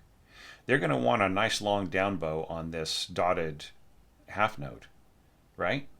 And here, how do they get to there organically? They would have to go down bow on the upbeat, right? Or they'd have to go up, up, down. Or they would have to just go up, down, up, down, up. And then you just ended up with a problem of having a long down bow during a crescendo and a long up bow during a diminuendo, which is the opposite of the way that the energy of the bow wants to work, right? If this was a down bow, it would make the falling off of the energy perfectly logical, right? And if this were an up bow here, then the crescendo would work great, right? So you might be thinking, okay, well, what? So if this is down bow, and this is up bow all the way across here, then that's great. Except for the problem then, if you're slurring across a pickup, then you lose the sense of definition on the downbeat, right? Like there is almost nobody is playing the downbeat. Who is actually articulating on the downbeat? It's the cellos, right? So maybe you don't want to slur across there at all. And if you do that, then you end up with down bow, up bow. Once again, down bow on the crescendo and up bow on the diminuendo, right? So maybe you need to divide things up. Just listen to some of the previous evaluations where I talk about this, right? That would just optimizes the bowing. And this is interesting, just like throwing in this, you've got this da da da da da da da, right, with a D, bum bum, G da da da. I mean, I really love like a lot of what you've set up here. I like the English horn part here. I like the flow of the music. I like the fact that you don't rely on the double basses. That's a unique quality, right? So I would say that, like, you fix up the slurring here, then I could say, oh, the melody does start with elegance. And there's no reason to take away the word dolce from the melody at all, right? In fact, you could even just throw it in whenever another instrument sort of helps out. Like, say, here we've got the octaves, right? So piano dolce here, and then add the dolce here, right? And then the instruments are working together, right? So all that said, it is a very sparse timbral color. You're not doing any doubling of any of these functions in the winds, so that they will be kind of have a marked difference from one another. And maybe mezzo staccato is the way to go with these offbeats. And then you could just cut the tie here and just go cut the slur here, and then just go mezzo staccato to here, no tie, rest, and then mezzo staccato on this. Then I think you get like more, kind of a little bit more life to your to the kind of back and forth of your offbeats. Okay, so you expand without clogging up. You have a natural transition to octaves. Looks pretty good to me. All right, so now let's continue on. Leggermente. Now here I feel this lower flute scoring is absolutely brilliant. This is exactly right. Like you've got the sort of lower to middle range down perfectly. And I really love this little ta ta ta ta, that little slur on the first two notes, and then tongue tongue tongue, right? Ta ta ta ta. I feel that that's just such a wonderful fresh sound. And if you take my advice and turn this into a second clarinet part, then we are completely fresh here on the flute tone. This is the first time they've said anything. That checks the box on contrasting with the theme, right? First, here you have the theme in clarinets, and you have a theme in the introductory theme in clarinet. You have the main theme in strings, and then the leggermente theme in in flute, and then bassoon. Really great that you put leggermente in both times. Totally approve of that. You don't really need any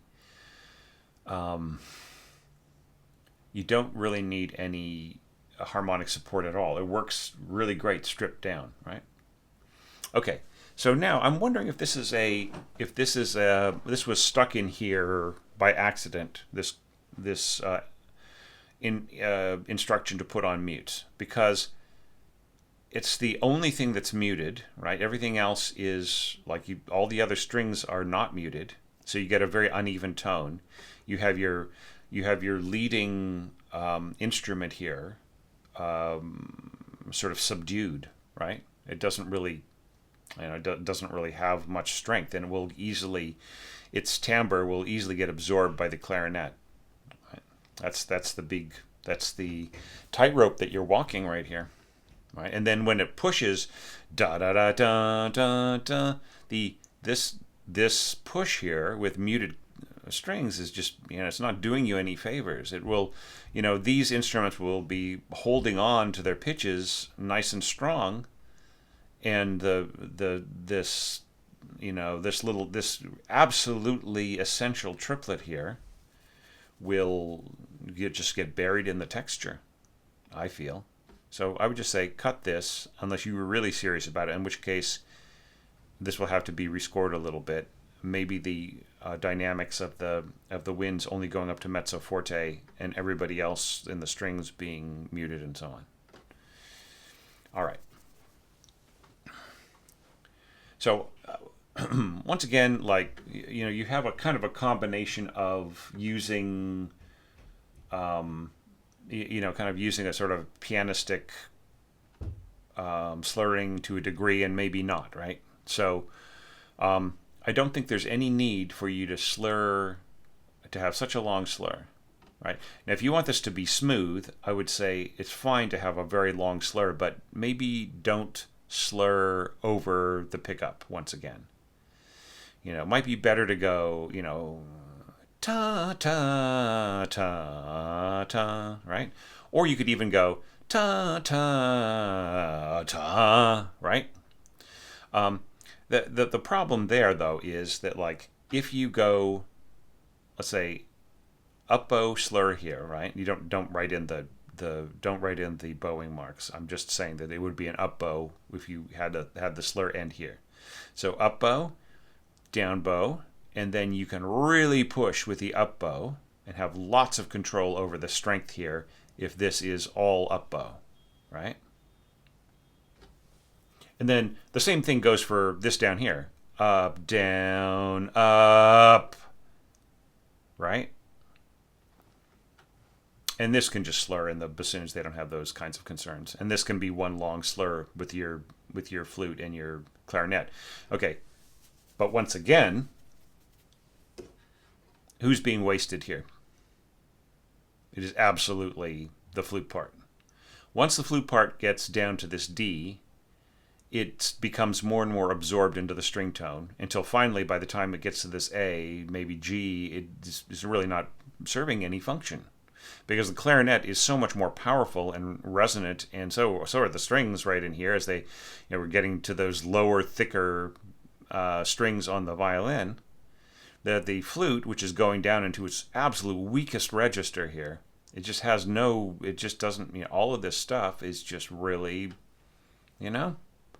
I mean, if you want that mixed tone of flute and everything, but I mean, if it's pianissimo up here anyways, it also won't really make much of a difference with the combined, against the combined clarinet and string thing, right? I mean, if you really want the clarinets to be, or the clarinet to be doubled by another wind timbre to have it make more sense, then I would say, what you need to do is, what you need to do here is to maybe have two clarinets, or maybe clarinet and, maybe the English horn could swap out right here, or maybe right here on this A, right? And then then the English horn could go up to D, and the A clarinet could go to written A flat, or E flat, written E flat, sounding C. Right. I feel like you're really making the clarinet do a lot of work in putting in the the dominant seventh here, right? I just wonder whether or not there couldn't be maybe the viola coming in here and hitting the same D as the cellos and just going D, C, right? So it would be doubling this note and then doubling that note, right? And then doubling the clarinets walking down. Ba-da-dum. Now, if you're going to double the bassoon with the cellos, then there's no reason why you couldn't double the clarinet with the with the violas, right? And then da da dum. Yeah, and then this is so much better on. This would be so much better balanced on English horn as a written A, right? So yeah, I mean, you got the English horn, you might as well use it, right? Okay, so with those changes, I would say emphatic color of line, check. Harmonic density, setting up the following little bum bum bum part. Then that'd be great, right? Okay, so the question was, do you maintain strength or not? You know, is there a contrast of texture and dynamics, and so on. And so it, you know, like, just kind of as a matter of course, there are a lot of things that you could do to make this feel a lot more even, especially considering what you follow it with, right? So, da da da da da da da da da da da da da. What if the second violins came in like right here, right? Doubling the first violins, and then they played the G, and then F sharp G, and then the first went G, A, B, right? And then you don't need to do this divisi. You just have the two separate parts and the two instruments, and you have a fuller string sound, along with what I suggested before, the ba ba da da da in the violas, doubling this note then that note, walking down, right? Okay, and then here there's zero need for you to have both string groups divisi. Just have the firsts take the top line and the seconds take the bottom line, right? Problem solved, right? And you just get a richer sound, a richer, more direct sound from even soft, right? That is a goal. And then, you know, all of these other parts, like, they work great, right? There's a couple little flies in the ointment, though. Okay, the first one is, once again, you know, you have your functions reversed in terms of the strengths of the instrument. Even were the flute part and the English horn part to be reversed, where the English horn part would be going sounding, sounding F sharp G A. So let's say that was the English horn part, and then the flute part was going A, B, C, right? Even were you to do it that way, the English horn would still not blend too well. It would tend to overpower the flute, and the flute would get lost in the timbre of the violins. So, you know, what's the most evenly balanced possible thing to do here? It's just to have two clarinets, double this, right?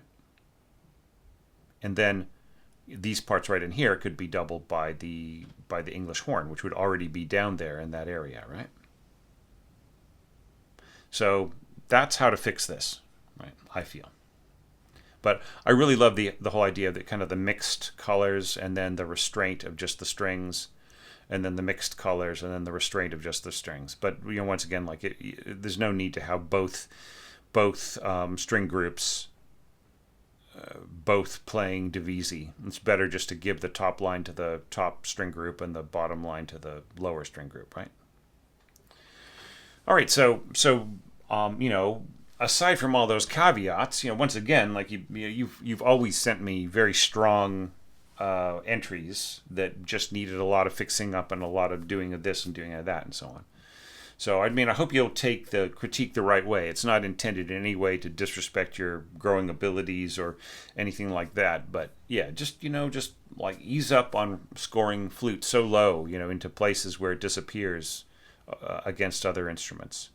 You know, don't feel afraid to score fuller in situations like this, where you really can push forwards and have a kind of a, you know, even at a softer dynamic, you can spread around the functions a little bit better and support others in other ways. Think really carefully about the way that the instruments slur, and, you know, how that affects the inflections of each bar and where the energy of the bow is and everything else, right? And just really watch out for this kind of thing right in here, where the flute has to compete with two such powerful neighbors, even at pianissimo. Yeah, just because because symphonic playing is so different from chamber playing, and even in special cases where you're trying to accomplish something really unique and original and everything else, and scoring low flute in a way, maybe it can contribute. And I just don't feel that in this situation it is, like when second clarinet could do it so much better, right? And just one last little thing is that these pitches could easily extend all the way out to the end of the bar, right? They don't have to stop just because that element stopped in the piano score, right? The what is the when in the original score or the original performance, the pianist that whose track we used for reference, Spencer Myer, he left his thumb sitting on the F sharp as the top of his hand went yada da da da. He didn't let go of his thumb, right? So that doesn't mean that there's a rest there. So I apologize for that. I mean, I wish that I could have scored it differently, but I didn't want to be inauthentic to the source material. But it just ended up in a lot of pitches like stopping early when they didn't need to. It just sort of puts in a big hole, right? So fill in the hole. Make these into quarter notes. Anyways, try all those out. Try all that tinkering. Make a new copy, right? And just and then just try a few of my suggestions and see whether or not that strengthens things up. All right. And thanks again, Sasha. I mean, you've just been there, I don't know, practically from the beginning, sending me things. And, just like I mentioned before, I wish that I could say, send me something else next year, but I don't know if there's going to be a challenge next year. But, if there is, it might be very limited in scope. You might just be on Patreon, at the top levels for just the first time, while I try to organize other parts of my career and my activities in the community. All right. But no way could I take on 171 scores next year. I just know I don't have it in me.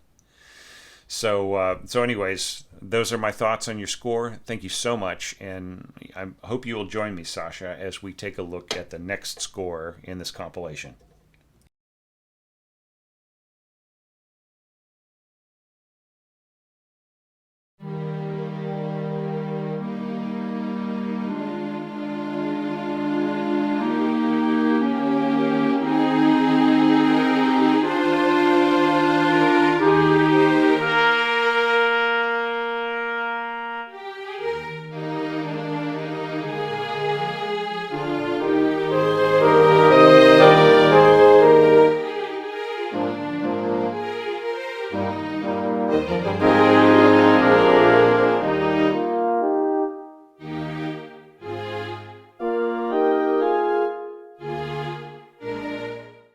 Okay, V.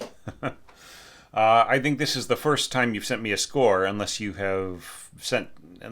is your pseudonym and you've sent me something before under a different name or something. Since this is your first score, I would say, just like a reminder, you do not need the source piano part in your score, right? So just like leave that out next time. And I can just really see that I'm going to have to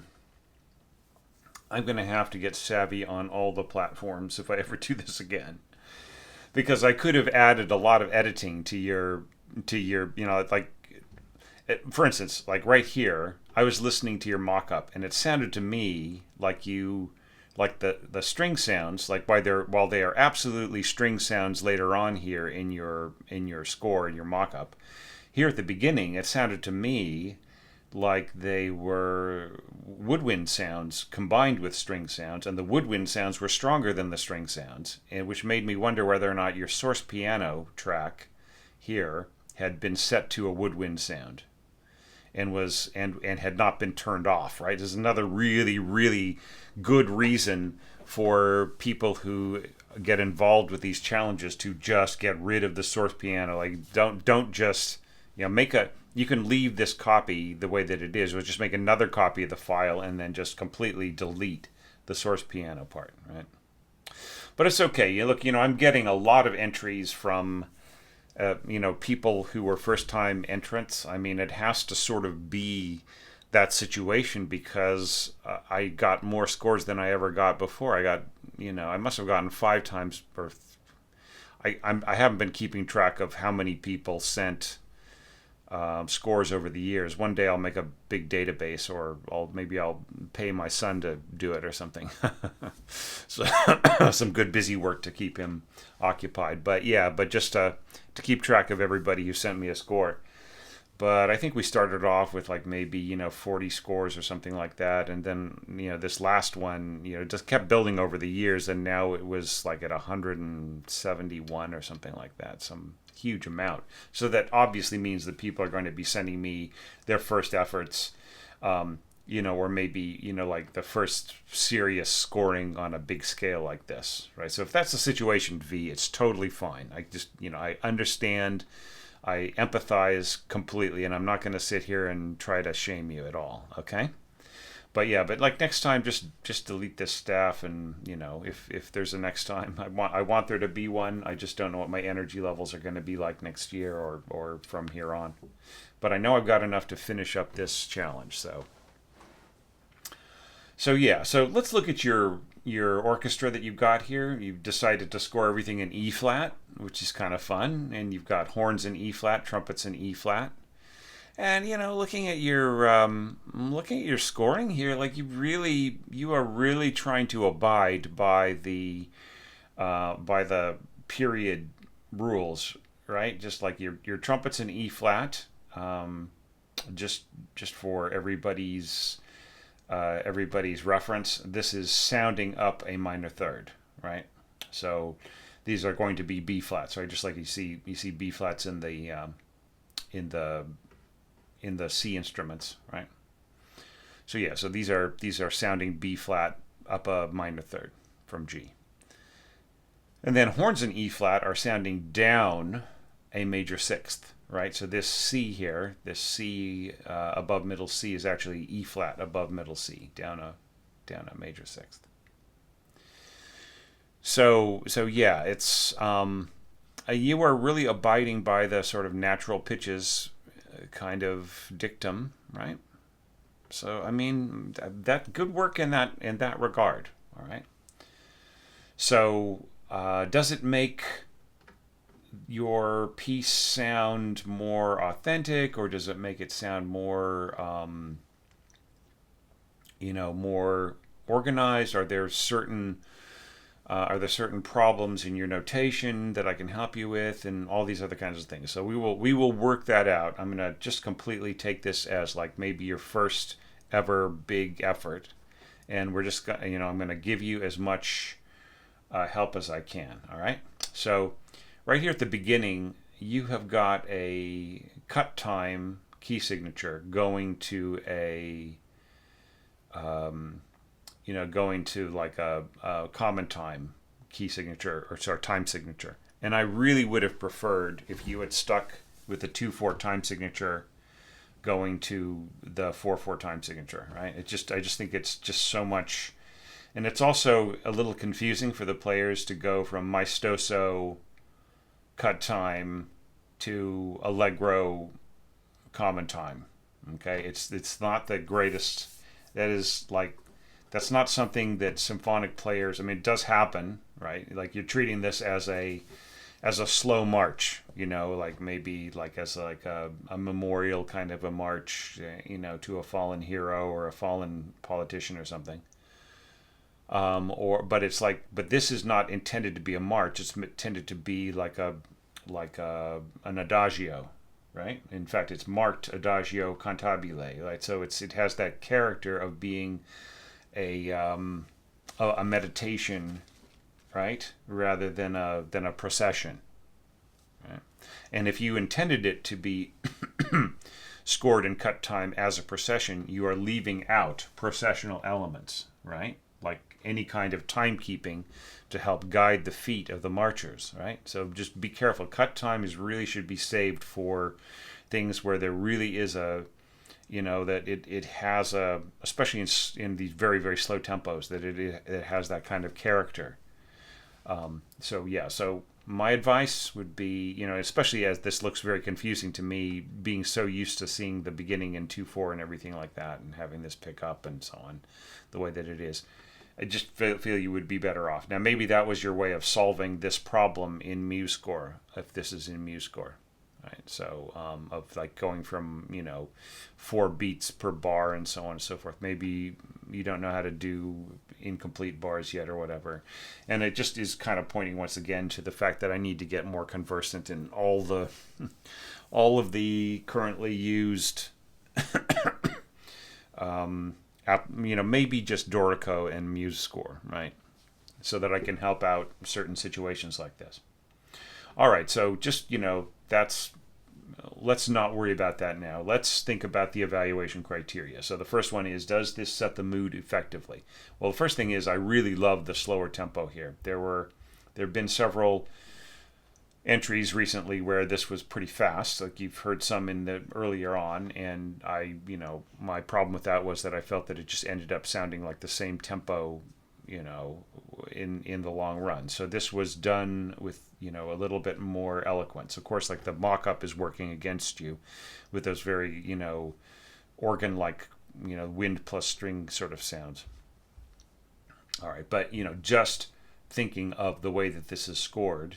And I'm not going to, there's a bunch of modern approaches to harmony just peppered in here and there, like 1 or 2 little ideas that you had that don't really go with Beethoven's sense of harmony. I think that if you wanted to make this really period sounding, you have to go back in and edit all that out, right? And just really just completely stick exactly to Beethoven's harmony. Of course, you can have different voicings, but having certain things working against that, it's not gonna, so if you wanted the period feeling, you'd have to change some of that.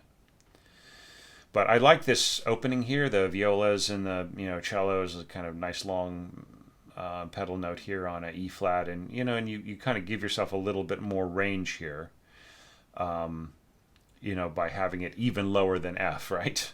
We had the option with F sharp of either going up to G or down to F, and now we were going even a little bit lower to E flat. And we've actually seen people go as low as G flat. And for instance, Charles Gaskell's entry of a couple days ago, or that I released a couple days ago. So I think the turn worked out pretty well in your mock-up. I think that these are very, very workable bowings, down, up, down, up, down, up, down, up, and then recover the bow, up, down, up, down, up, down, right? So you just really have disconnected, and then here you have down, up, down, up, down, and so on. Yeah, so it's just I think it all works really well. So no big fusses on that. So you're basically doing nothing but strings, and you have a pianissimo, gradual crescendo, and so on, and then you have this sudden blast here on the trumpets. So if you are happy with that kind of big punch in the face, that kind of jarring unevenness, then I'm not going to contradict you. It's not what I would do, but that doesn't mean that it's right or wrong, right? I would say that this isn't very Beethoven-like, right? So if your concern was like, oh, does this sound like Beethoven though, Thomas? I would say no, it really is not. Horns would be better if you wanted that, and I wouldn't put them at forte. I'd put them at mezzo forte, and I'd have the strings crescendo to poco forte or something like that, just a little bit more than mezzo forte. And then here, you've got absolutely no need to go to mezzo piano just to make the first violins a little louder than the rest of the strings, right? And the kind of the tie of the trumpets. But we'll talk about that. So, in the long run, I would say, does it set the mood effectively? It does, up to here, except for the fact that you also have kind of a jarring connection here. It's not seamless. It is very seamed. It is very stapled on, right? So in the light of this here, that makes perfect sense, okay? But there's ways of making this more seamless, and we'll talk about it, all right? So yeah, now our next criteria here is, does the melody start with elegance? Is there a natural flow to the accompaniment? Is there a natural transition to octaves? Do you expand without clogging up? Right. So all these concerns. So starting off at the beginning, I would say I actually like the idea that you put a little staccato here. I would put it over the top of the note head rather than at the bottom. Ta ta da da da da. So I can't really. It's elegantly simple, and I think there's a natural energy here, but I wouldn't call it flowing, and I wouldn't call it, like sort of elegant and smooth. You've chosen to take a much simpler approach here. You've dropped the second voice down below these sort of repeated dominant tones and so on. So you've changed the position of a lot of things, and it's not bad. It's kind of nice spread out scoring. I kind of like it in a lot of ways. Now if you just go watch some of my other evaluations in this compilation, V, you'll hear what I have to say about possible strategies for bowing, right? And if you were to add those, you could just judge for yourself. Would that work out better? Right? And you don't, there's no obligation to. I'm not telling people what's right or wrong or whatever. Did you intend to put a crescendo here? Because you've got one here. And this is really strange. You've got a crescendo that goes maybe you intended this to be a crescendo here, but I'm guessing that this was only supposed to go this far, and that you had also intended to have a crescendo here, but you left it out. So if that's the case, then I would say expands without clogging up. That's great. And then here I would definitely have a diminuendo on this. I wouldn't allow this to blast out, as everything else is so beautifully coming to a close. Here, like, you've got you're coming in at an octave and it's beautifully smooth in your flutes or your first flute. And then we've got the clarinets harmonizing everything. And then we've got the contrary motion here in your first bassoon and first oboe and so on. You just have some great ideas here. There's, why even bother sticking to Beethoven when you have your own ideas so nicely? This was just really well conceived. Once again, I won't call it period at all, but it's still very cool. Yeah, so this could be piano. This could be, and everything else could just be piano, crescendo. Same thing here in the double basses, pianissimo here in the horns, crescendo to mezzo forte.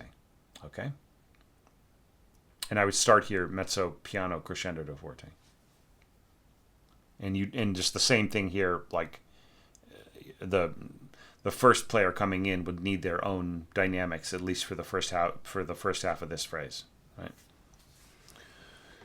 Okay, so with all that said, I would say that with those caveats, I think you tick the boxes here. All right, so the next thing is leggermente. So is there a contrast with the theme in terms of the instrumental choice? And the thing about it is that kind of there really isn't. Like, you are running the possibility here of all of your main statements being in the same instrumental groups, right? And so we end up with very little variation of timbral quality. So you start with the strings, right? So the strings play the introductory theme, the strings play the main theme, the strings play the leggermente theme, and the strings play the reaction, right? We don't really get much of a change here until like the horns kind of play their little, horn sixth, fifth, third thing, right? Fifth, third, third. So that is the risk that you run by doing this. Now, there's nothing wrong with it. I'm just a question of aesthetics, right? If you want everything to be strings all the time, then you have achieved that, right? But are you happy with it?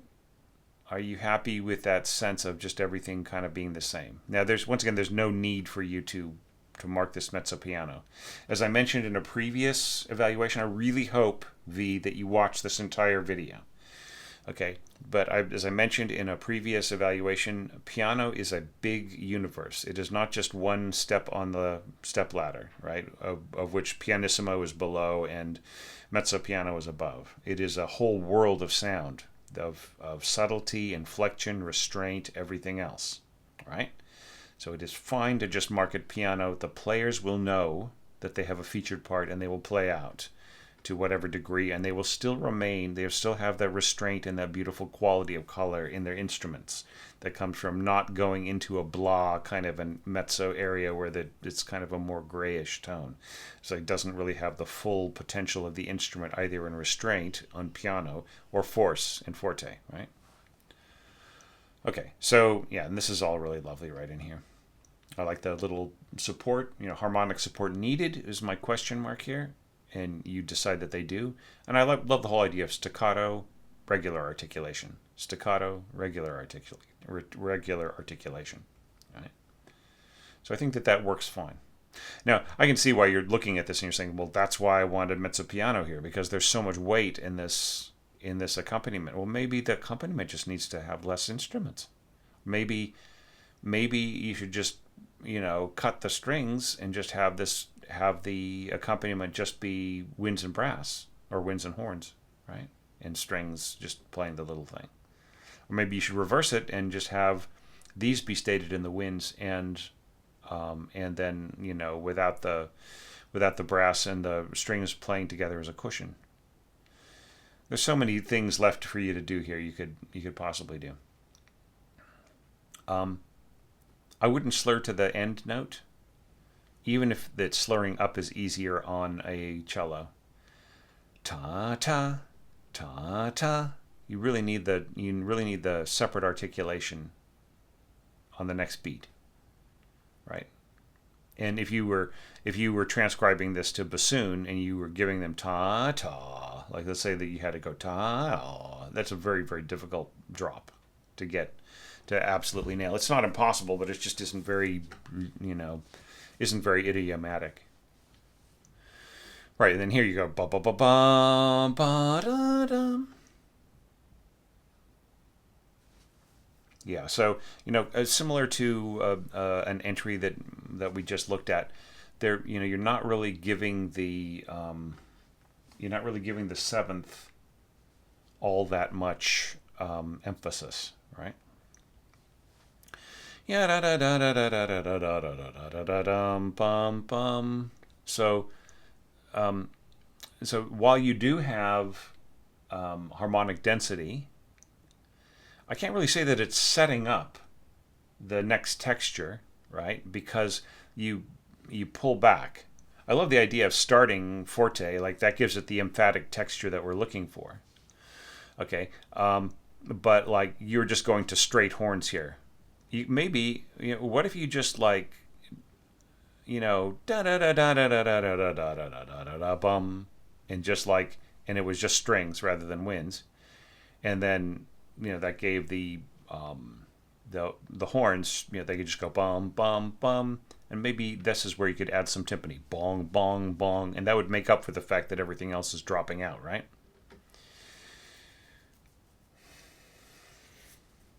The thing that worries me the most, though, is the lack of the seventh. Right? If you look in the original score, the Beethoven has scored a C going up to a B natural. Right? That's the seventh of the dominant chord of C sharp. Right? So here, our dominant chord is a B flat. Right? So the seventh has to be A flat. Excuse me. I apologies if I said D flat before. So the dominant has to be an A flat, but I'm just seeing this one little note here, and I don't feel that it's enough. Right? If you had, say, a divisi here with the B flat continuing to be held by the lower divisi, and then B flat, A flat, I think that would give a little bit more weight, and some of that could be supported here with maybe one or two other instruments. Okay, just to be able to come to an end here. All right. Yeah, and I almost feel like this could be just even a little bit, like if you really do want everybody to end, I just almost feel like maybe without the slur in the winds. Just have everything end with a separately articulated note, maybe eighth notes staccato in the winds and trumpets. Now, all of these pitches that you have here in the horns could be played an octave higher in the trumpets if you really wanted to go gangbusters. Try that out. See how that sounds in your mock-up. Now, of course, like here, you kind of do supply it with the flutes plus oboes, right? And this is in a register where the second flute won't be completely wasted.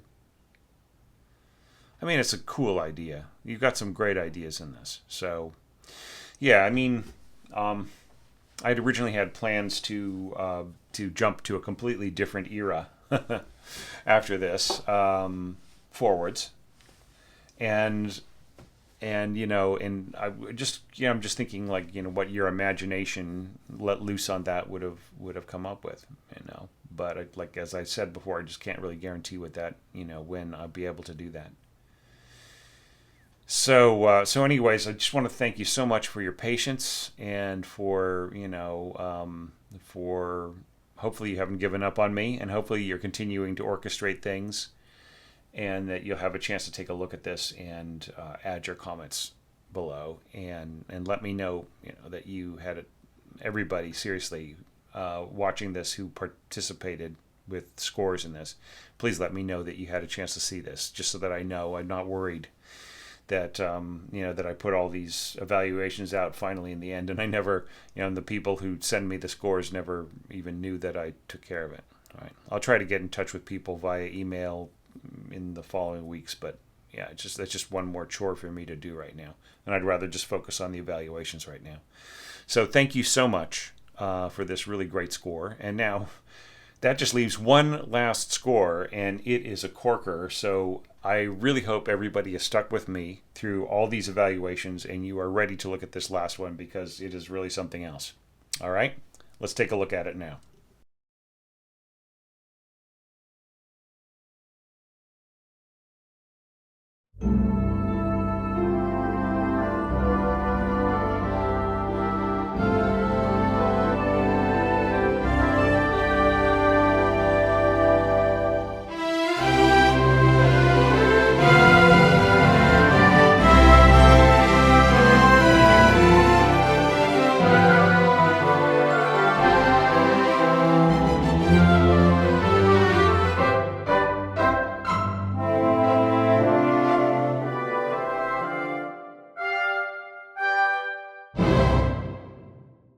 Wow, Yuri, that is that is something else.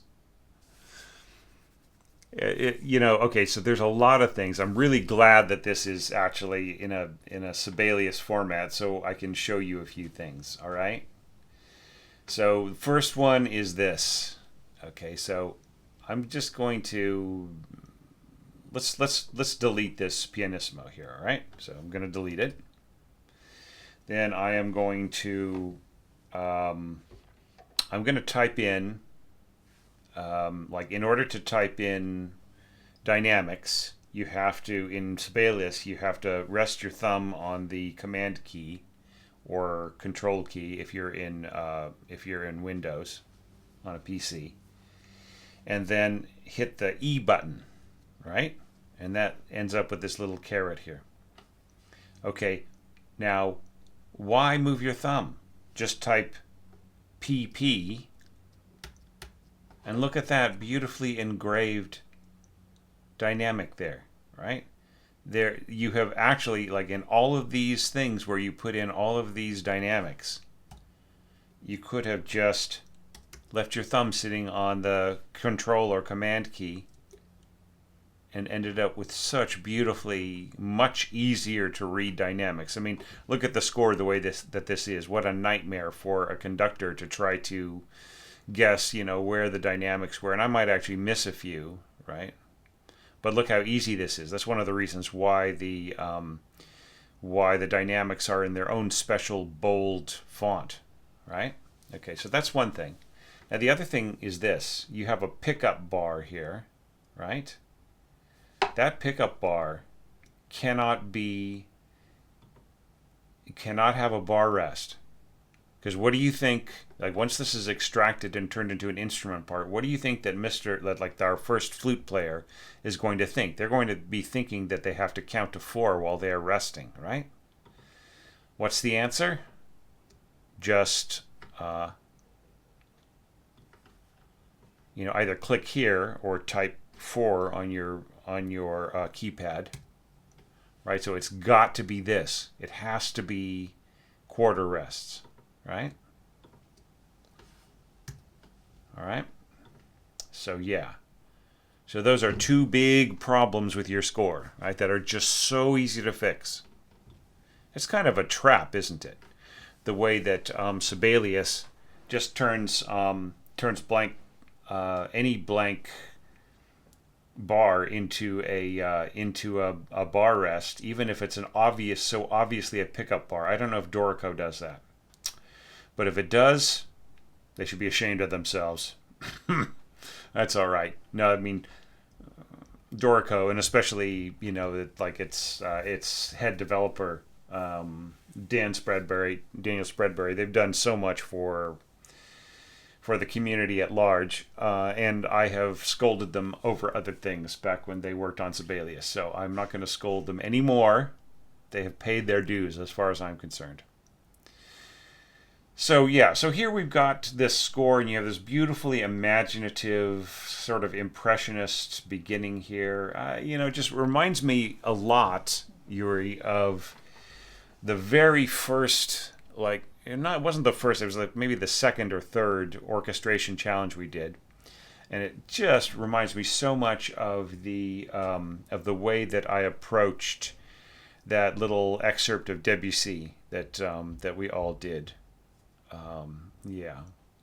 So yeah, it just really sounds similar. Like you've got the harp and the little stuff going on here, and yeah, I mean it's all very sweet and lovely. And the pizzicato, sustained pizzicato in your lower. I would actually say sos, right? SOS period for sostenuto. So that just really should be sostenuto. I think that you should try to score in a way that pretty much everybody is in the same dynamic. Everybody's playing pianissimo, or maybe there's 1 or 2 instruments that are louder.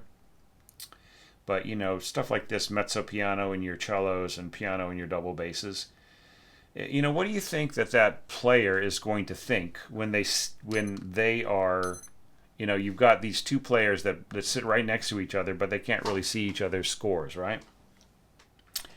So your cellists are going to be listening to the double basses behind them playing much softer than them, and they're going to think, well, that's a pretty soft approach to mezzo piano. Well, maybe I'll tone down a little bit too, so I match them, right? Or the reverse. The double bassists hear the cellists playing a little bit stronger, and they think, well, I better play a little stronger. And you know what? If things don't work because that's the way that you scored them, and everybody really has to just really abide by these dynamics, well, guess whose job it is to fix that as the conductor, and guess how much time that takes. And guess how much it costs every time somebody raises their hand in the orchestra and needs to fix something. All right? You've got how many players? Maybe 100 players. Each of them is earning $75 to $125 an hour, right?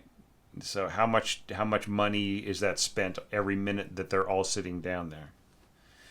So you just have to really make sure that you iron out little weird things like this. Celesta and harp being louder than normal, that's a pretty normal thing. Brass being a little softer than normal, that is also a pretty normal thing. But I would try to have my winds and strings, at the very least, try to match in terms of strength, right? Okay, now let's. I mean, this is like almost more than I would normally want to evaluate. because it's really so complex. But I mean, you totally played by the rules, so I do really have an obligation here to look at this and to give you my best. So that's what I'm going to do. We're in good old F major, or C major, excuse me. Sorry, I was looking at the alto flute and then just not processing. We're in good old C major. Yeah. So, look, you are building a few traps for yourself into this.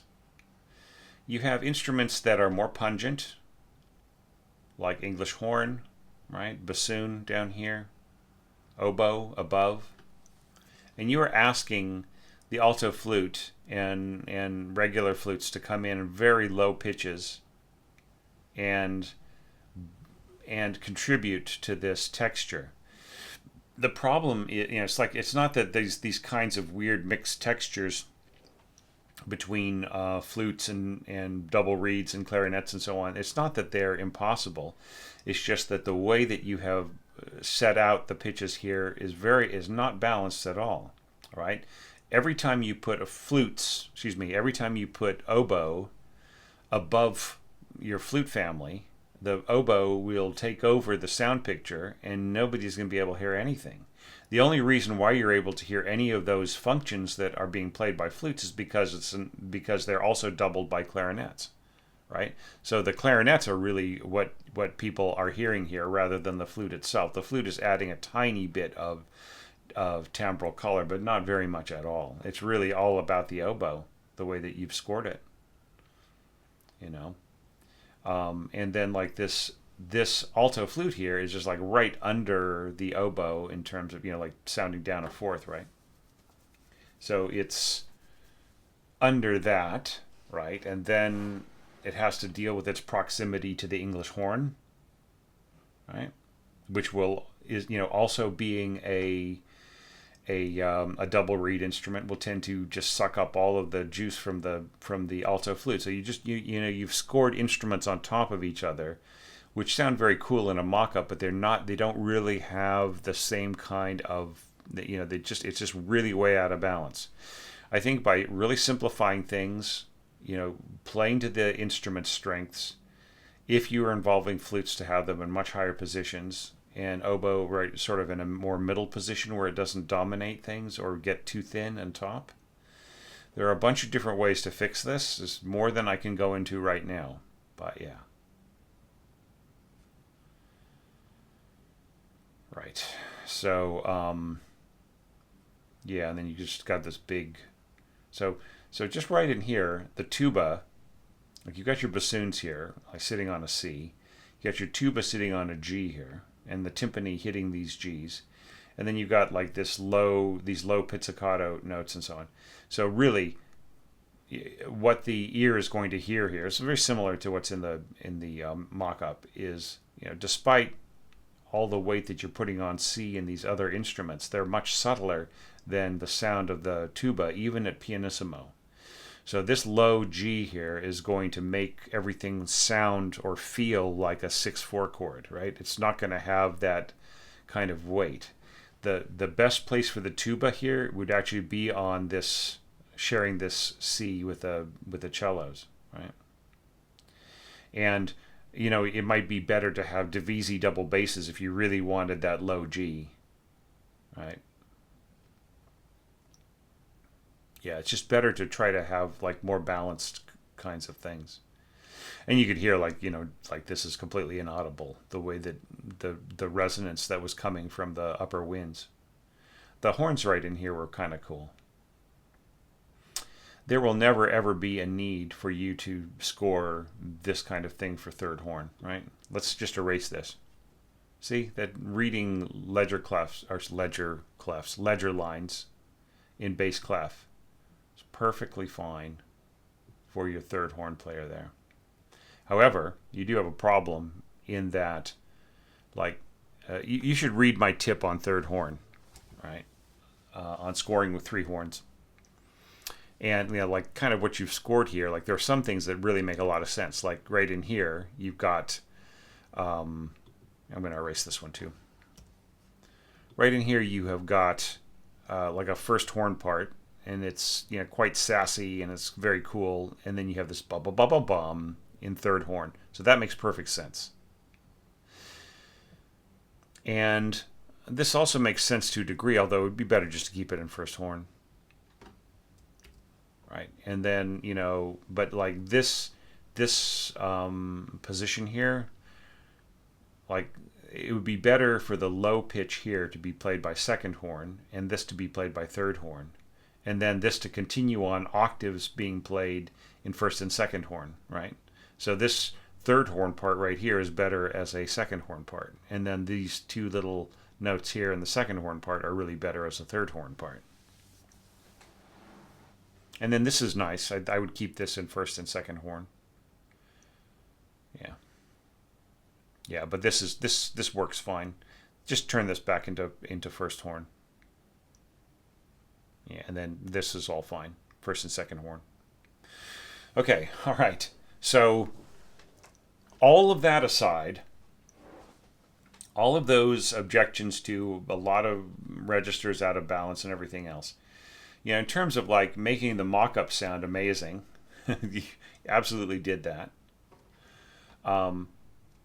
So does this intro, does it set the mood effectively?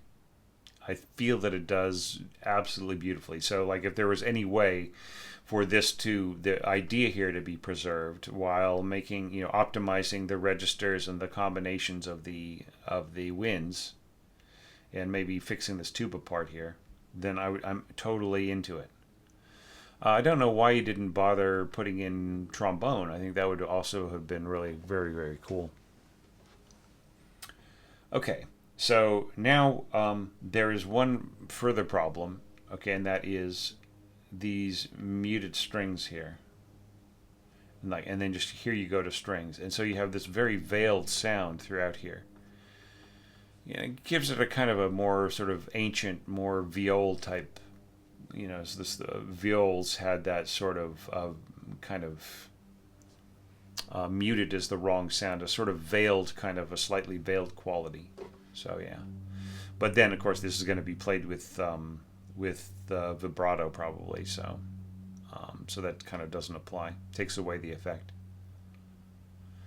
All right, so yeah, so I just don't know how effective this, with the way that you've got all of these other voices and so on working together. I'm just not sure how effective it would be for everything to be muted.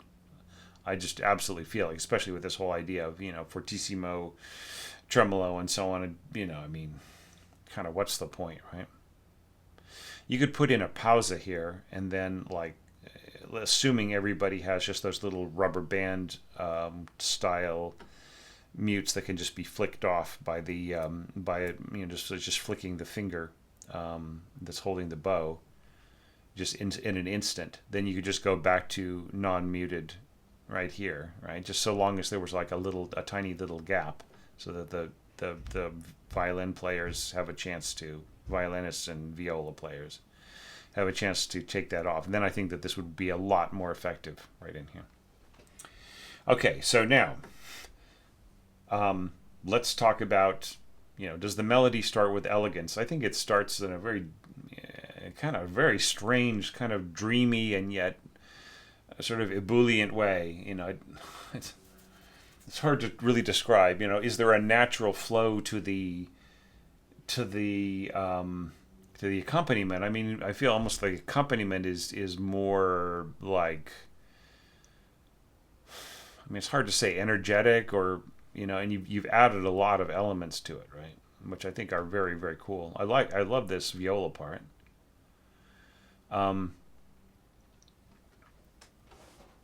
There are still some problems, okay? So like here you have got your flutes more optimally scored.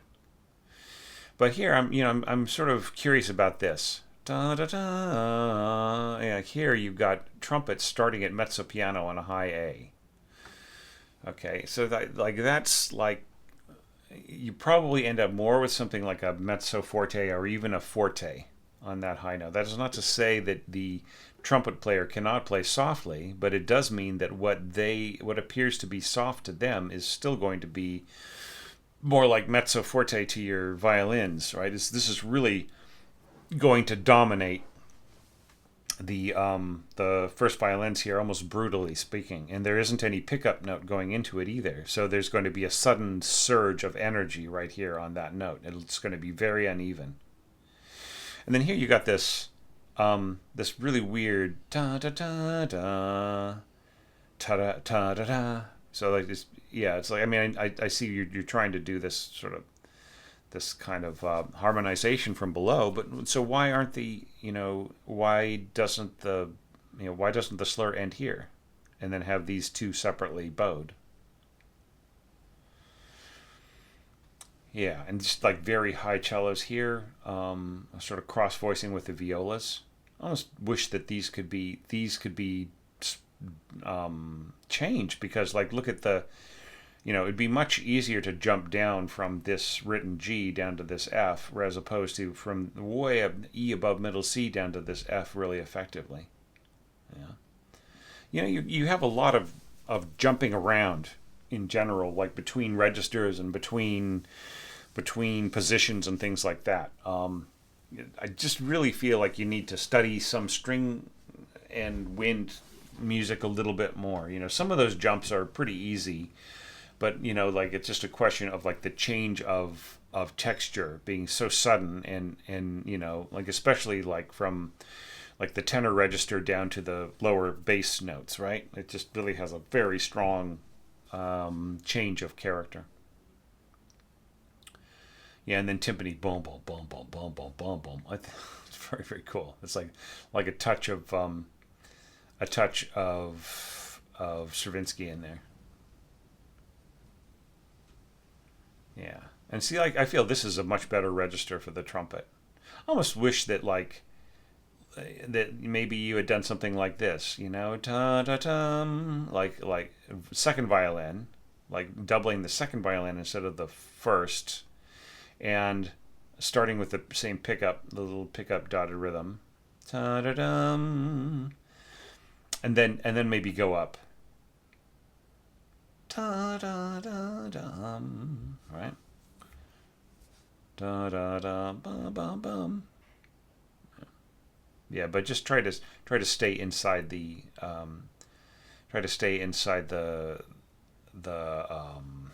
staff, or going below it. Yeah, and this is so cool right in here, like the way the horns are working together with the oboes and clarinets. See, like this is much stronger scoring.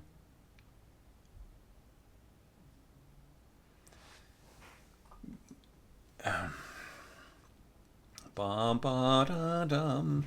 Da, da, da, da. I mean, just like, so I can't really say the melody starts with elegance. It's more experimental. Do you know what I mean? So as far as the experimentation goes, it's just a question of like how do things balance, right?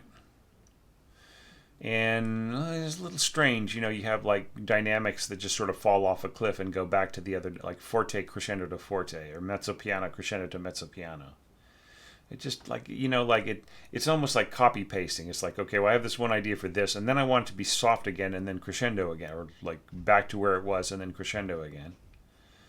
And it that doesn't really like, the horizontal continuity is not very strong, right? You might be the vertical idea might be really strong, but like in terms of the continuity for the player who has to play the part and just constantly drop down and come back up again, and the parts don't really connect expressively and so on. That is another thing entirely, right? Now, as I am sitting here critiquing this, and saying what doesn't work and what does work and so on and so forth, like it's just really important, Yuri, that you don't take it personally, right? It's just not intended as any slur on your abilities, your imagination, or anything. In fact, I mean, I want to find ways of making your original ideas very powerful, right? And just so that you don't have to make so many changes, you can make it work. Yeah, but just like being aware of certain things, like the difference between this tie, and this sort of ba tut, tut, tut, tut, kind of idea. It's just really going to have a different feel in the instruments that have the same exact function, right? So, yeah, and then just like pushing these violas really, really high here, right? And then just sort of smashing across what is going on in the second violins. So here, like your intention, like the criterion about expanding without clogging up, it does clog up a bit, right? So I just think that this function that you have right in here with the horn and the viola is, plus the difference in styles that you have here and the slurring of the bassoons and the cellos, you know, plus the way that you've scored the second violin's kind of dipping under the and the bass and the B flat clarinets dipping under what's going on. It's just a little strange. Do you know what I mean? It's like it doesn't have that. I mean, like you are experimenting around it with regards to what you're doing there. I think it works fine. Okay.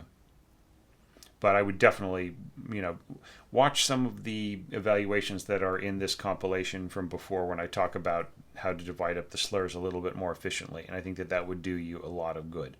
But I don't know if I would write, forte, crescendo, diminuendo to fortissimo and so on.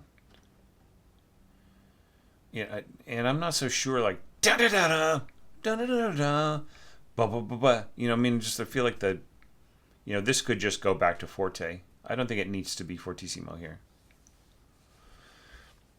The scattering of these little motifs around the orchestra makes them not connect. So, like, whereas in the piano part,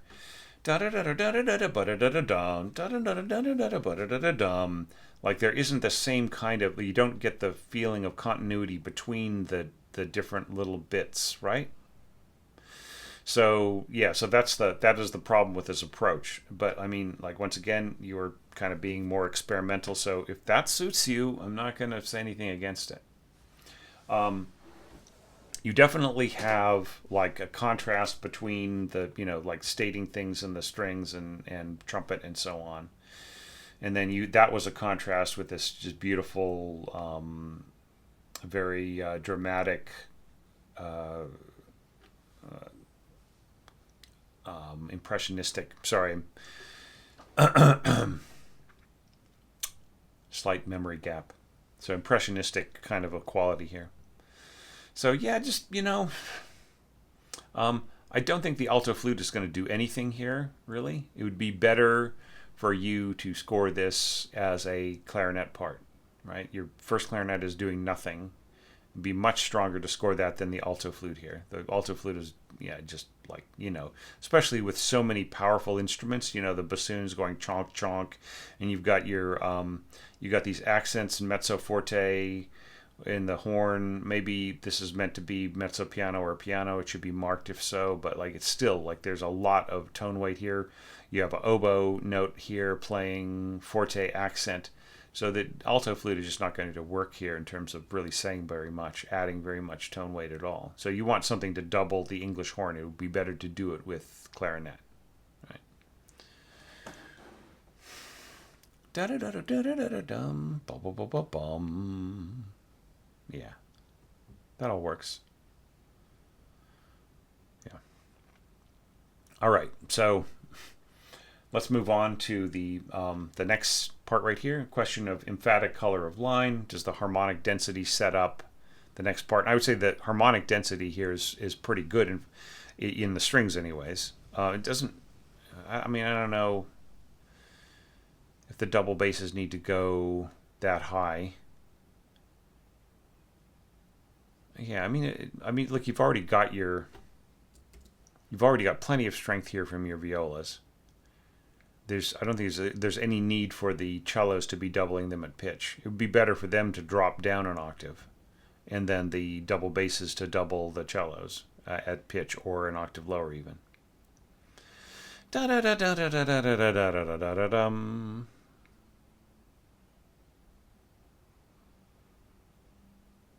Yeah.